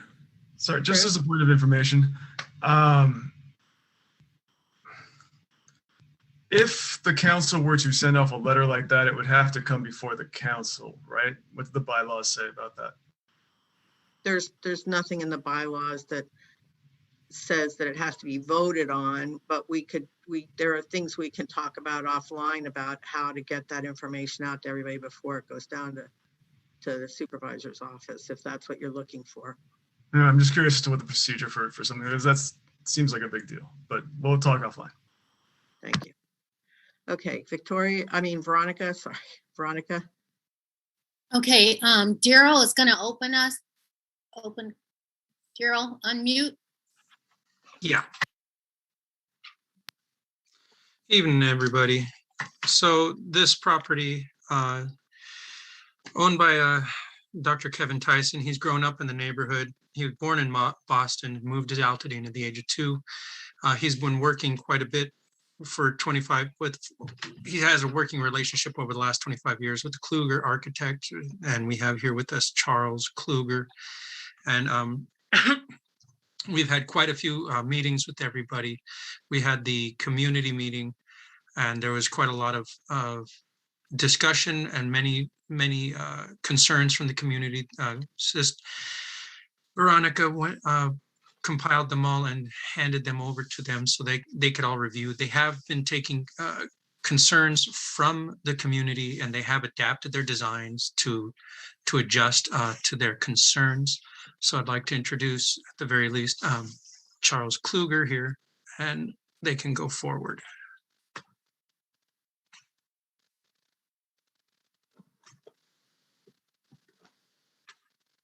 We still don't hear you, Mr. Kluger. Can you hear me now? There we go. There we go. I'm Chuck Kluger with Kluger Architects, and we've got the owner of the property, as you mentioned, Daryl, Dr. Tyson. Also. Hi, everyone. Good evening. And I think, Dr. Tyson, if you want to say a few words before I get started with my brief presentation. Sure. Thank you all for having us in tonight. We know you all have been super busy, and I've enjoyed all of the presentations and all of the information. I thought that the information about the teen mapping was very, very interesting. As a physician, the information on the diabetes prevention program I thought was fascinating, and I'm happy to hear it. We always say that we would like to put some of the treating medications in the water just to help everybody because of the prevalence that you mentioned of 1 in 3 people. We're here tonight to ask you all for an approval of a minor conditional use permit to allow the use of the land that my wife and I own there on Windsor Avenue to be used in a mixed use fashion. We have been owners of the property for about the last 5 years. Initially, we hoped to build an office building there and warehouse. I have subsequently sold my business that I plan to put there. And so we have now been investigating the hope of obtaining the mixed use designation to be able to build an apartment building. Our experience in building is quite extensive. We're most proud of the most local thing to this project, which is my former home and our office, which has now been taken over by Ultimed, which is across from the old St. Luke Hospital. Many of you all probably drive by it all the time. Mr. Kluger and myself and my mom and our entire family worked on all of those individual properties there over a number of years, and are proud of that one as well as all of the other ones that we've touched together. the part of town where the land that we own is, certainly we believe could be improved. We believe that a number of the adjoining pieces of property in that vicinity would also benefit from improvement. And so we've come humbly to ask you all to please strongly consider this. We look forward to it. We would be excited about it. We have an excellent track record of performing and bringing wonderful projects such as this to completion and stand behind them. And so thank you all again for your time. And Mr. Kluger and his team would like to give you all a brief presentation of what we'd like to build. Thank you, Kevin. JP is also online. He's going to help me here. He's from my office. JP, wave your hand here so we can all see who you are. There he is. He's going to, if he can share the screen, we have about 5 slides we want to go through. All right.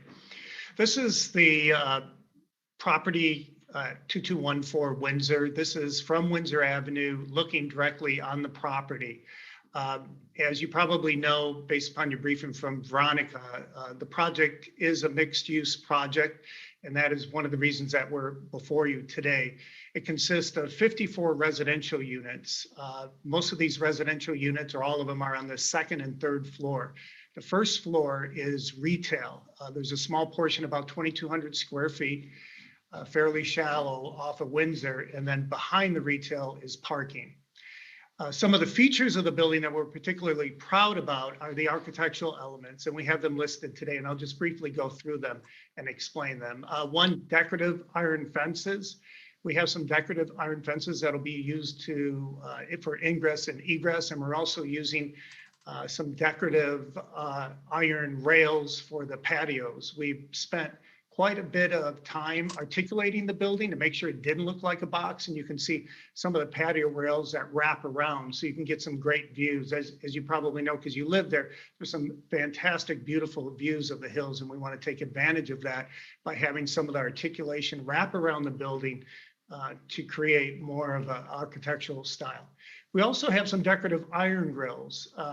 Some of the iron grills on the side of the building, which I'll get into a little bit more on the next slide, will be of poppies. We're going to hire a local artist as part of an art program to make these decorative iron grills, which pays homage to the history of Altodena and the poppies that grew on the hills. And I'll share more of that in a second. We also have some awnings above the balconies. We have awnings, and some of those awnings wrap around the corners. That helps articulate the front elevation. We also have balconies. And then one big item that we're particularly proud of, we have a 30-foot setback in the front. So the building is actually about 30 feet back. And within that 30-foot setback, we have benches and seating. We have greenery. It's going to be heavily landscaped. We have trees. The trees will grow up to be even taller than the building, about 4 or 5 stories. So, and that is all accessible to the public. So if someone lives around there, they can sit, they can enjoy the outdoor area with the benches, they can take their dogs and enjoy the site. As you can see, there's an ingress and egress over to the right side. If you're looking at this right now, this is facing more northeast, and the residential single family units are to the left in the background. You can see them in the white. Let's go to the next slide. These are some of the color palettes. The one thing that we really enjoyed is working with the land use in the community. We had a lot of input about colors and styles and trying to get this organic look. So as you can see, we're more of earthen materials. We want to try to use some indigenous rock for the facade that you probably saw in the last elevation, and we'll revisit that at the end. You can see the art grills that we're going to have on the side of the building. Paying homage to the poppies. And then you can see the rails with that wood look, trying to create more of organic feel. And a lot of that came from the comments, land use committee and the public comments. And then when we made the change, the comments were really positive, and we're quite proud of this. Let's go to the next slide. This is the overall ground floor. This is kind of a composition of the site plan and the first floor plan. As you can see on the far left in the gray area, that is actually Windsor Avenue. And then you can see the 30-foot green area, which is the setback. And that is where we've got the benches, the trees, the landscaping. And then the gray area to the right of that will be the small portion that's a retail. And then we'll have a little office there for leasing. And then in back of that, you can see all the parking. There's no subterranean parking. Fortunately, we were able to get all the parking spaces on one floor. And then the perimeter of the parking will have those decorative metal grills reminiscent of poppies. You can see that the north side, which is abutting the single family residential, we have a 15-foot setback, and that'll be completely landscaped. We have about twice the amount of trees that are required. I think the requirement is 3 per 10,000. We've got 6 per 10,000 as part of this. And then in the back area, which is primarily industrial, there's a 20-foot setback. And then the adjoining property to the south, which is Gordy's, we have a 28-foot setback because we're using that for ingress, egress, and we're also using it as part of our fire lane. The entire perimeter, if you've been out to the site, has a masonry wall around it. And Dr. Tyson has planted years ago his foresight to plant some beautiful hedges all around the perimeter. And we're going to try to keep those hedges as best as we can. They've got to be like maybe 12, 13 feet by now. And if you drive by the property, you can see it. So we're going to try to make every effort to keep those. Let's go to the next. Running a little slow. This is the second floor. So the second floor and the third floor have the residential units. There's 27 units per floor, 54 units altogether. 5 of the units are affordable housing units. And you can see from this image, you can see the perimeter landscaping, and then you also see the green area in the center. That is open all the way to the sky. That's like our interior garden. What that does, it allows sunshine, rain. It's going to be like an interior, large trees will be there, garden areas, benches, so that we can get light into the units, not only from the outside through the balconies, but also from the inside. And the third floor is equal to the same. The next slide is sections. If we were to slice through the building, what it would look like. I'll point out the important aspects of it. Number one, they're cut through the building at the top where it says facing west. You can see the adjoining residential units to the right, and you can see the trees in the 15-foot setback and the relationship of the balcony to the trees. Now, we're planning on planting some fairly good-sized trees to begin with, but those trees that we're planning on putting there will grow to about 5 to 6 stories tall. And we were sensitive to the sight lines to make sure that we could block them as best as we could with the balconies. And we're going to strategically put those trees where the balconies are located. And the balconies aren't very projective. They're more recessive in the fact that they go back into the unit more than project out. During the public hearing, we heard comments and suggestions by the neighbors, and particularly the ones that actually live there. And at the end of the presentations, we got some positive feedback. And then you can see in the center, if you go to the middle one, you can see in the center, which is open to the sky, you can see the green area that I had spoke about that's open to the sky. The area below that green area and the first floor is all parking. And you can see some of the decorative grills that we're planning on making out of paying respect to the poppy. And then down below, the lowest one is kind of an isometric section where you can clearly see the cars, the green space in the center, the setbacks, the retail and the retail in the front. And let's go back to the main first image. So just in summary, we've got 27 units. All the units are the second and third floor, parking on the first, a little bit of retail in the front because it was required as part of a minor CUP in this area. The 30-foot setback in the front.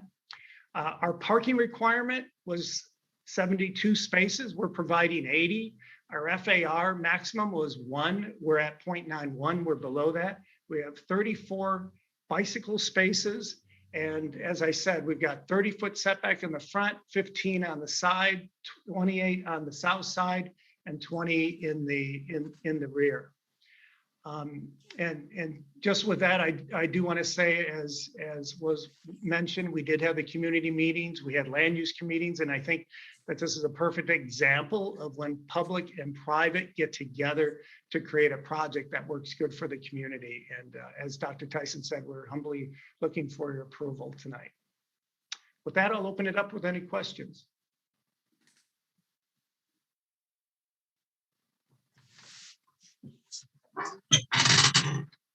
Any questions from the council?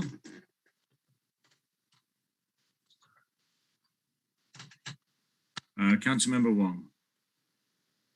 Hi, Mr. Kluger, can you just, I think you said leasing, so the units will be leased or rented or? Rented, yeah, they're apartments. That's correct. Okay, and then my only question regarding the trees and the setbacks on the, I guess that's the north side, right? Sort of the That's north. correct. So there's 15 feet there, and within that structure, you know, obviously we're in unprecedented fire. So I don't know how the separation of the trees from the structure and the 15 feet, and I'm sure the county will address that, but I don't know if you guys thought about that at all, like how they get spaced out and sort of separated because of fire.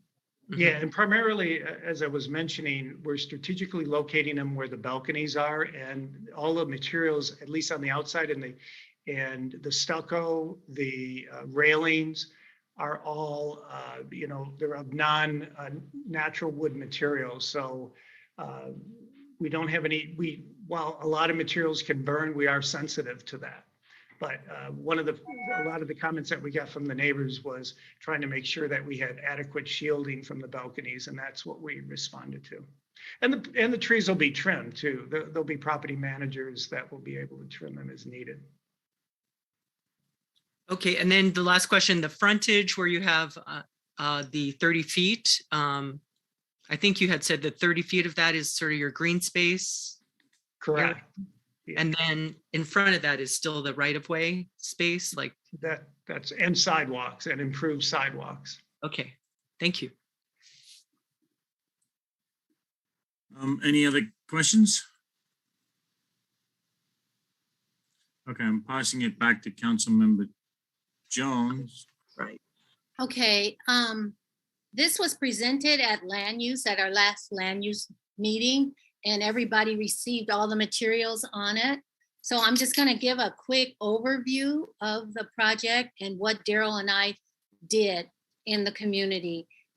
We walked the neighborhood and delivered over 300 flyers. We knocked on doors, talked to everyone that responded. We talked to the neighbors on Archwood, which is a street that is directly adjacent to the project.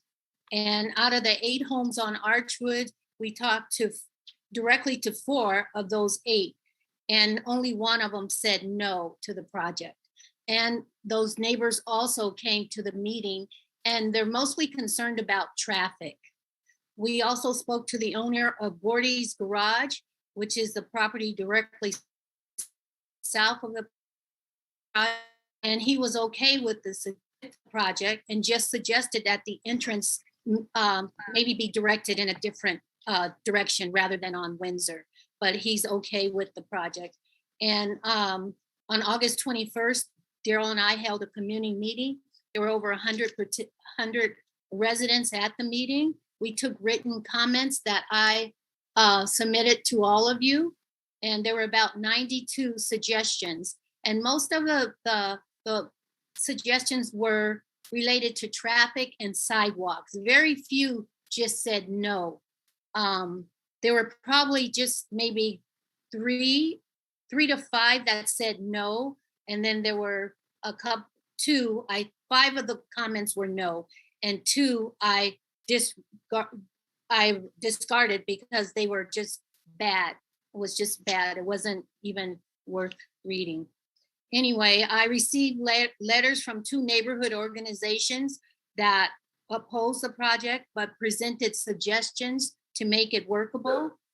I've also talked to residents that belong to those neighborhood organizations that were in favor of the project.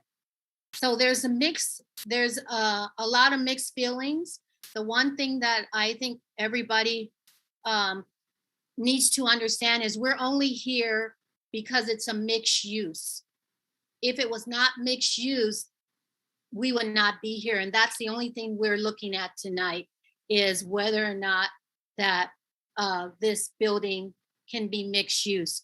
The project follows all the CSD codes.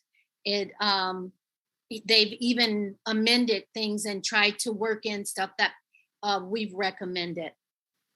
So I want to thank and Veronica, I'm sorry to interrupt, but that's a really important point. Okay. The land is not zoned for mixed use. It's zoned for commercial manufacturing. So that's why they're having to come before town council. And you're right, everything else is to code. Go ahead. Sorry, I just wanted to make sure that was.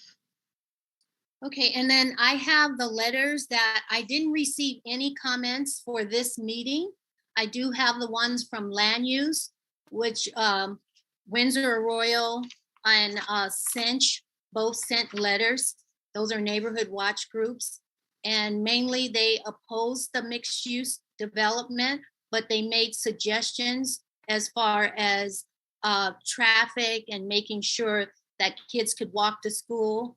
And they recommended that it be reduced to 2 stories and conform to the West Altadena Emerging Planning and Design Principles and Guidelines, which is dated February 24th, 2001. So that's kind of outdated. And Cinch basically said that they agreed with the Royal Windsor. Now, I did talk to people in both those organizations that agreed with the program, with the project. And I got responses from them. And one was from Carl, and I'm saying his last name wrong, it's E-H-L-I-G. He belongs to Cinch. And he had 2 thoughts. He said they must guarantee each unit a parking spot and an extra slot for 50% of the 2-bedroom apartments, total of 64. And can they assist installing a curb and sidewalk on the east side of Windsor between Woodbury and Figueroa? The parking issue is a huge thing for everyone along the Windsor path. And then there was a letter from Catherine Jackson. She attended the meeting on the 21st, and she said that she didn't receive a response to all of her questions. And she didn't receive a response because the answers weren't there yet. She's asking about how much traffic and congestion will there be? I don't know. I couldn't answer her, but I did send her an email. And she said, I do not think this project should approve. Something considerably smaller would work well. Maybe a tri-quadplex, 2 single family dwellings. And then I received from a city planner. He said that the massing and articulation of the building are very appropriate to the site. However, the style is more consistent with the industrial uses to the south and east and will likely be dated in the future. He suggested rethinking the building in a flat roof, traditional Mediterranean design. The project states that the project will include 54 residential units, 28 of which will be studios. 16 will be 1-bedroom and 10 will be 2-bedroom. Of the 54 units, the developer is agreeing to officially provide at least 5% of the units as affordable. He is actually proposing to provide almost 10%. This unit breakdown affordably would be significant assets to Altadena, as it will provide housing opportunities to the young adults in our families that are just starting their careers and not yet earning enough to afford a large apartment or even market rent anywhere safe and sanitary. I find the project to be very well designed and only have minor comments. I wish that more of the projects that I worked on in my career as a city planner were this well thought out. Please let me know if you have any questions or would like further clarification. That was from Rob Bruce. And then the last one I have is from Stephanie Tave. She lives across the street from the project at 2214 Windsor. And she says, we are in support of the project. At the same time, as homeowners, we understand some of the concerns of our fellow homeowners. Projects like this get a bad rap and usually bring down property values for many urban communities, causing gentrification. This usually boosts property values and prices out the working class. To make a long story short, we they wanted to contact Dr. Tyson because they liked him and they thought they knew him. So that was the end of the comments. I have a motion. If there's no questions, or if there are questions before I make the motion, or do we take questions after the motion? Diane? Well, you can make a motion, and then if there's any discussion, we can do that after the motion.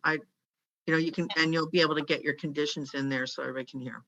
Okay, I move that the project number PRJ 2021-001327 at 2214 North Windsor Avenue, a proposed mixed-use building, be moved forward to the LA County Regional Planning with the following conditions.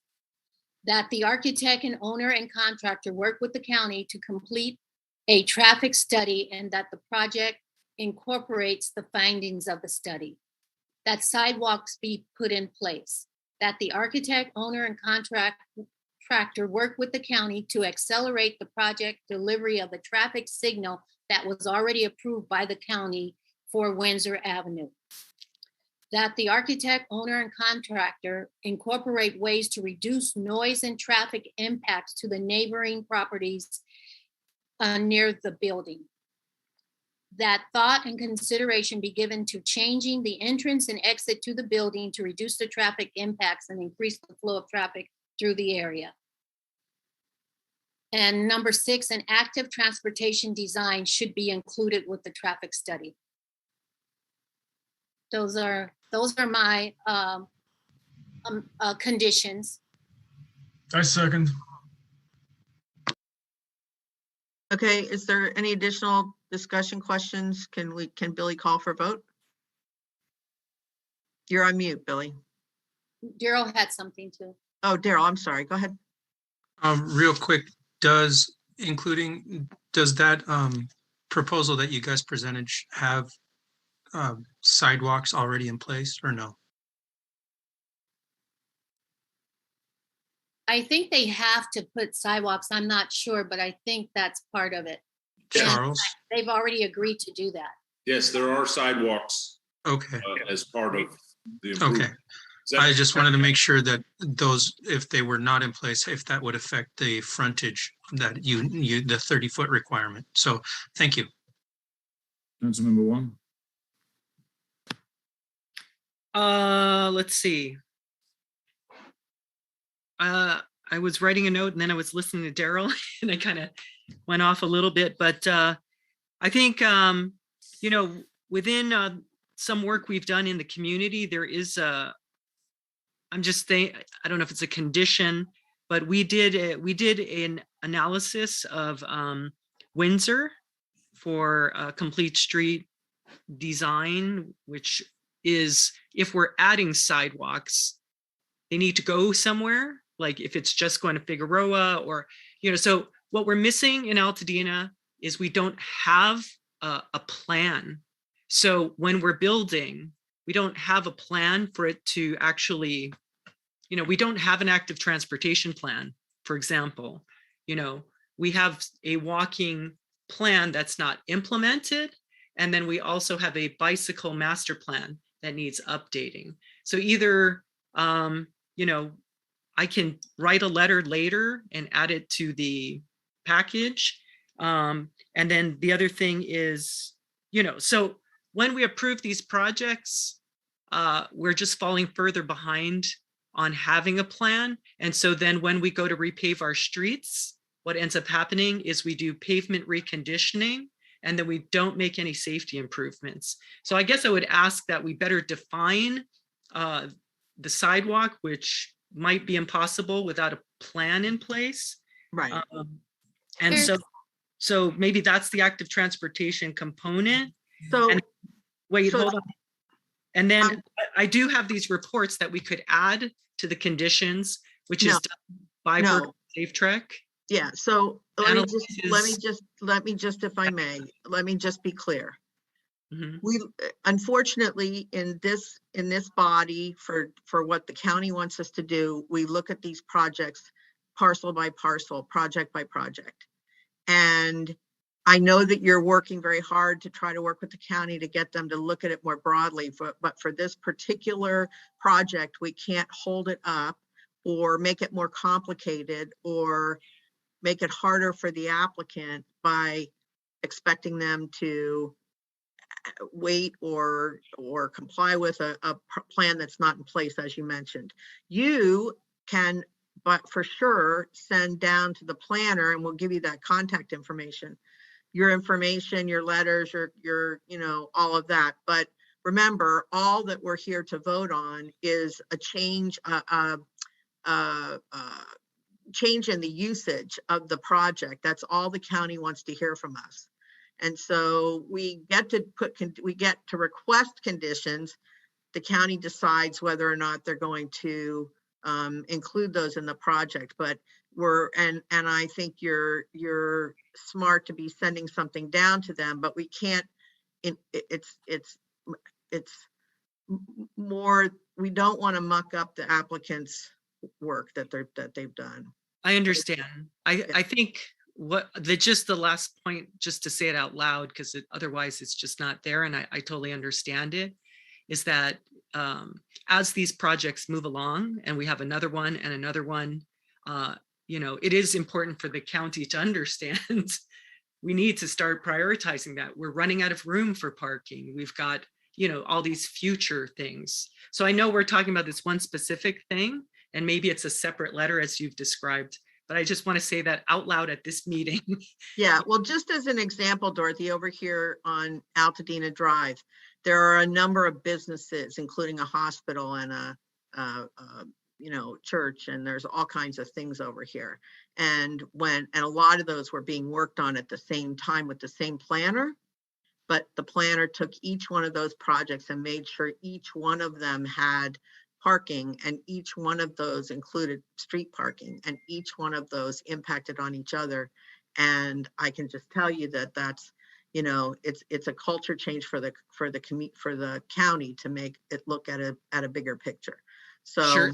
Yeah, the culture change is, yeah. I get it. I get it. I don't want to argue with, it's not a good thing to argue about right now, but we just want to make, for the applicant, we want to get this through our committee. I understand, but the point is, if we don't express it, the last point is, in order for change to happen, this needs to become a plan.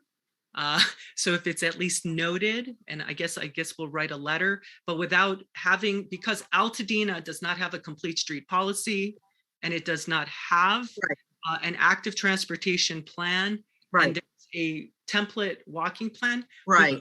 Actually go, hey, let's implement the step-by-step walking plan. I agree with Councilmember Marcussen. We're bringing this up at the very last second, right before a vote. Can we focus on the business at hand? Thank you. Thank you.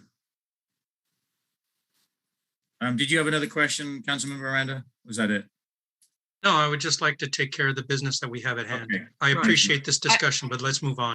Right. I actually had just one comment I wanted to make in light of what Councilmember Wong said. I think that as a member of the Land Use Committee, it strikes me that one of the things our committee can do is to develop a more proactive set of guidelines that we would like to present to the county about moving forward with a more overarching plan going forward. I just wanted to support what Councilmember Wong is asking us to think about as we move forward. Okay. Can you take a vote, Billy? Yeah. Okay. Thomas has her hand up. Dr. Thomas? No, I was just gonna call for the question so that Diane could move the action. Okay. Yeah. All right. We're gonna. Okay. All those in we favor. have. Let's just recap. We have a motion. We have a second. So we're gonna get ready to vote on that motion. Okay. Okay. So now we're gonna vote on that motion. So all those in favor. All those in favor of the motion as read, say aye. Aye. Aye. All those opposed, say nay. And any abstentions? So moved. Great. Thank you. Thank you. So Thank Veronica, you, we'll work on a letter to. Yeah, we'll work on a letter. I'll have one ready for you to review tomorrow, Diane. Great. But thank you, everybody. Thank you. Thank you all so much for your time and for your input. Thank you. Great, thank you. All right, moving on. Item 7, general public comments.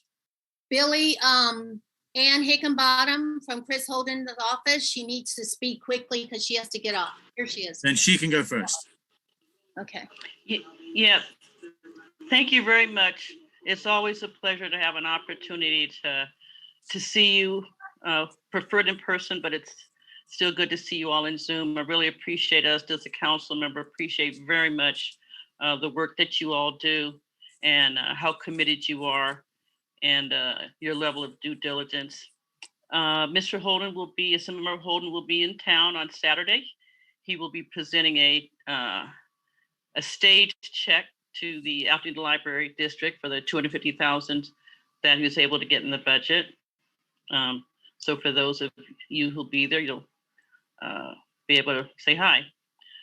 Just wanted to, those are my brief remarks. Just wanted you to know I'm continuing to gather input and information about the project at Lincoln and Figueroa, and he is listening very intently, and I'm presenting to him regular reports, and I'm also in communication with the planning staff, etc. And I'm aware of your petition and the information that's being, and your perspective. So thank you very much. Feel free to continue to share them.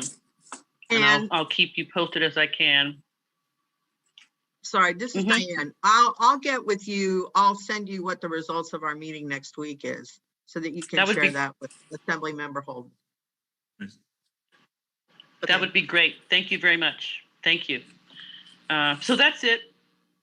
I'll see you next month, or maybe sooner.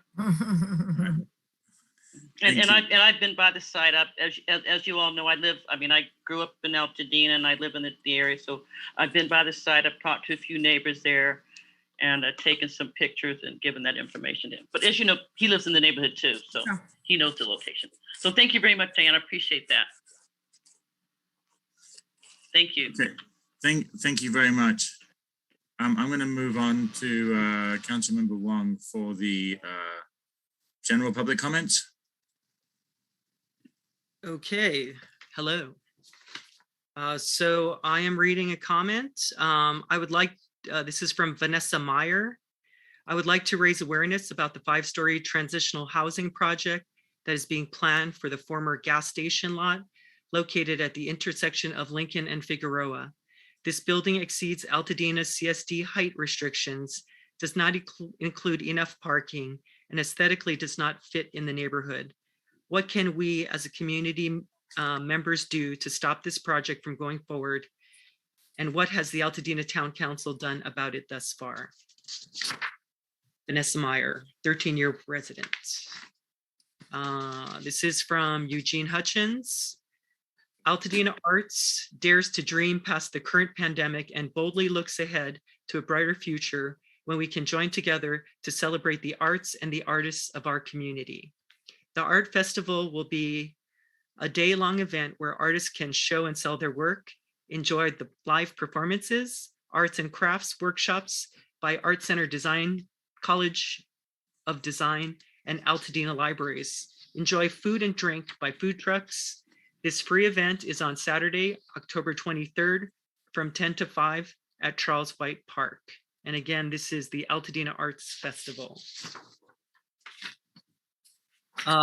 Dear council members, this is from Joy Walters. In approximately 2 weeks, on October the 6th, many Californians will be acknowledging Clean Air Day. Coalition for Clean Air Day is encouraging us once again to be mindful about all we can do and to do our part to improve air quality and protect public health. In a state with some of the worst air pollution in the US, it is imperative that we do our part. One way is to take the Clean Air Pledge, which allows individuals and organizations to commit to do our part to clean the air through the Actions Begin Small. On California Clean Air Day, go to cleanairday.org, you will find the pledge. We're excited to hear our Board of Supervisors unanimously acknowledged Clean Air Day and agreed to pledge to do what they can to clean the air in many county departments. Another way to support the various events occurring all week long in LA County and here in Altadena. Cha-Cha, Clean Healthy Air, Altadena, along with Altadena Heritage, Altadena Library, Altadena Rotary are hosting an event on Saturday, October the 9th at the Altadena Library lawn, featuring Dan Mabe of AGSA, American Green Zone Alliance. Come anytime between 10 to 2 and see and hear how alternative equipment for lawns can be used to minimize noise and air pollution. Various equipment will be on display and use during this event. Many of our residents' homes in Altadena Library have become green zones by choosing alternatives to gas-powered equipment. We invite everyone, especially town council members, to take the pledge and attend the event on October 9th. Learn more at cleanairday.org. And the last one is from the Altadena Farmers Market.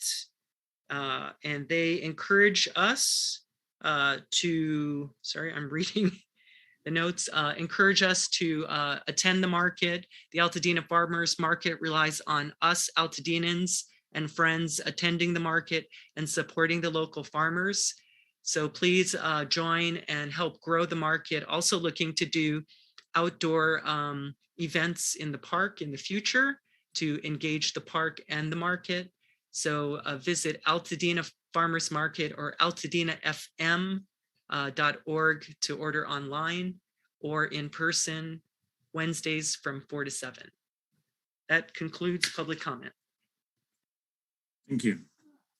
Okay, we're going to be moving on. I actually just want to make one quick comment, only because I was getting several messages at different points here. And we made it clear that we're not happy about a 5-story building coming in. And I would like us to send a letter down to county, making that statement to follow the CSDs. As far as the other facts of that building is concerned, Diane is going to be looking into that, and Victoria and Veronica next week at a meeting. If any council member, I would like to say right now, because we don't have all the facts in front of us, but the 5-story portion we do, and we do want to make sure that we do at the CSD. I'd like to put a motion on the floor right now for a vote that we do send a letter down to county as a representative of the town council, stating that we aren't happy with the way the state is allowing it to go so strenuously outside of the CSD. So I'd like to put that motion on the floor to vote, just so I know where the council stands, even though we don't know the full content of what that letter will be yet. I second. Okay, we have a second. Unfortunately, as chair, I can't actually vote on my motion, but all those in favor say aye. So, just to be clear on what I'm voting on, are we sending a letter or are we making our intention to send a letter known? Well, currently I'm saying we send a letter, but what we need more information from the facts about it, but we'd like to send something down to make it clear that we're not happy with it going so far outside of the CSDs, and basically the 5 stories is what we do have the facts on right now. The rest of the facts is outside. We're trying to get the information up before we construct the letter. So the motion is to send a letter to Barger's office saying that we're not happy with the 5 stories. Yes, but to also include any other information should we find it out after the meeting next week.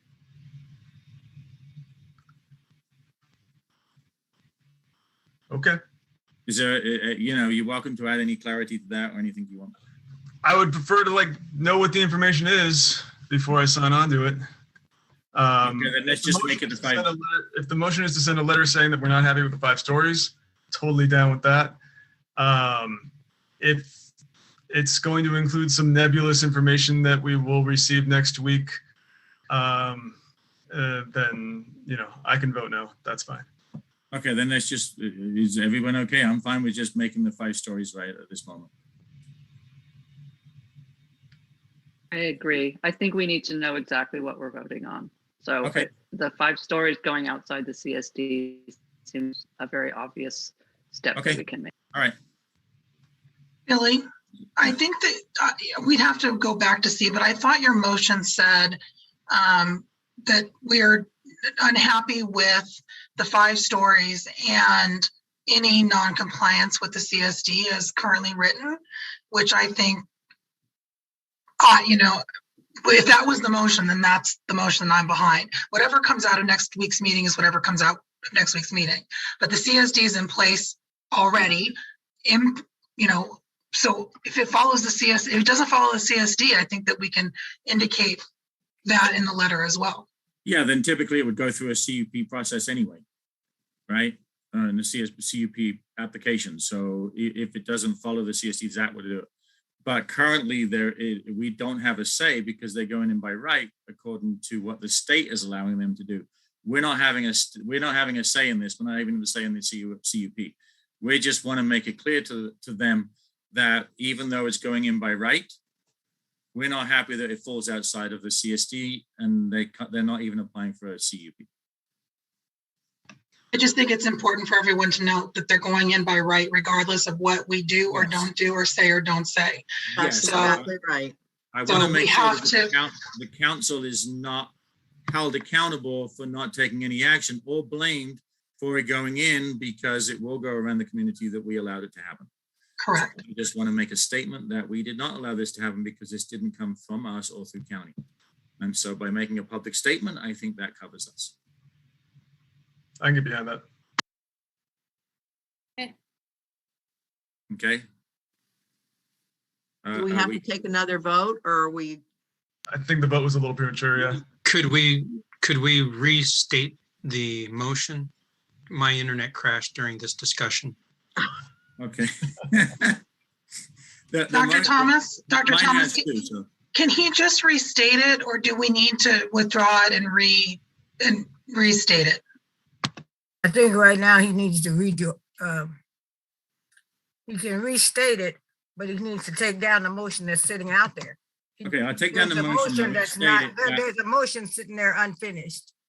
Okay, I'll take it back and I'll restate a motion that I would like to make a motion that we acknowledge the fact that in this particular case, the CSD was never taken into consideration and the community did not have a say. And we're not happy with that particular situation. And we want to acknowledge that as a town council, I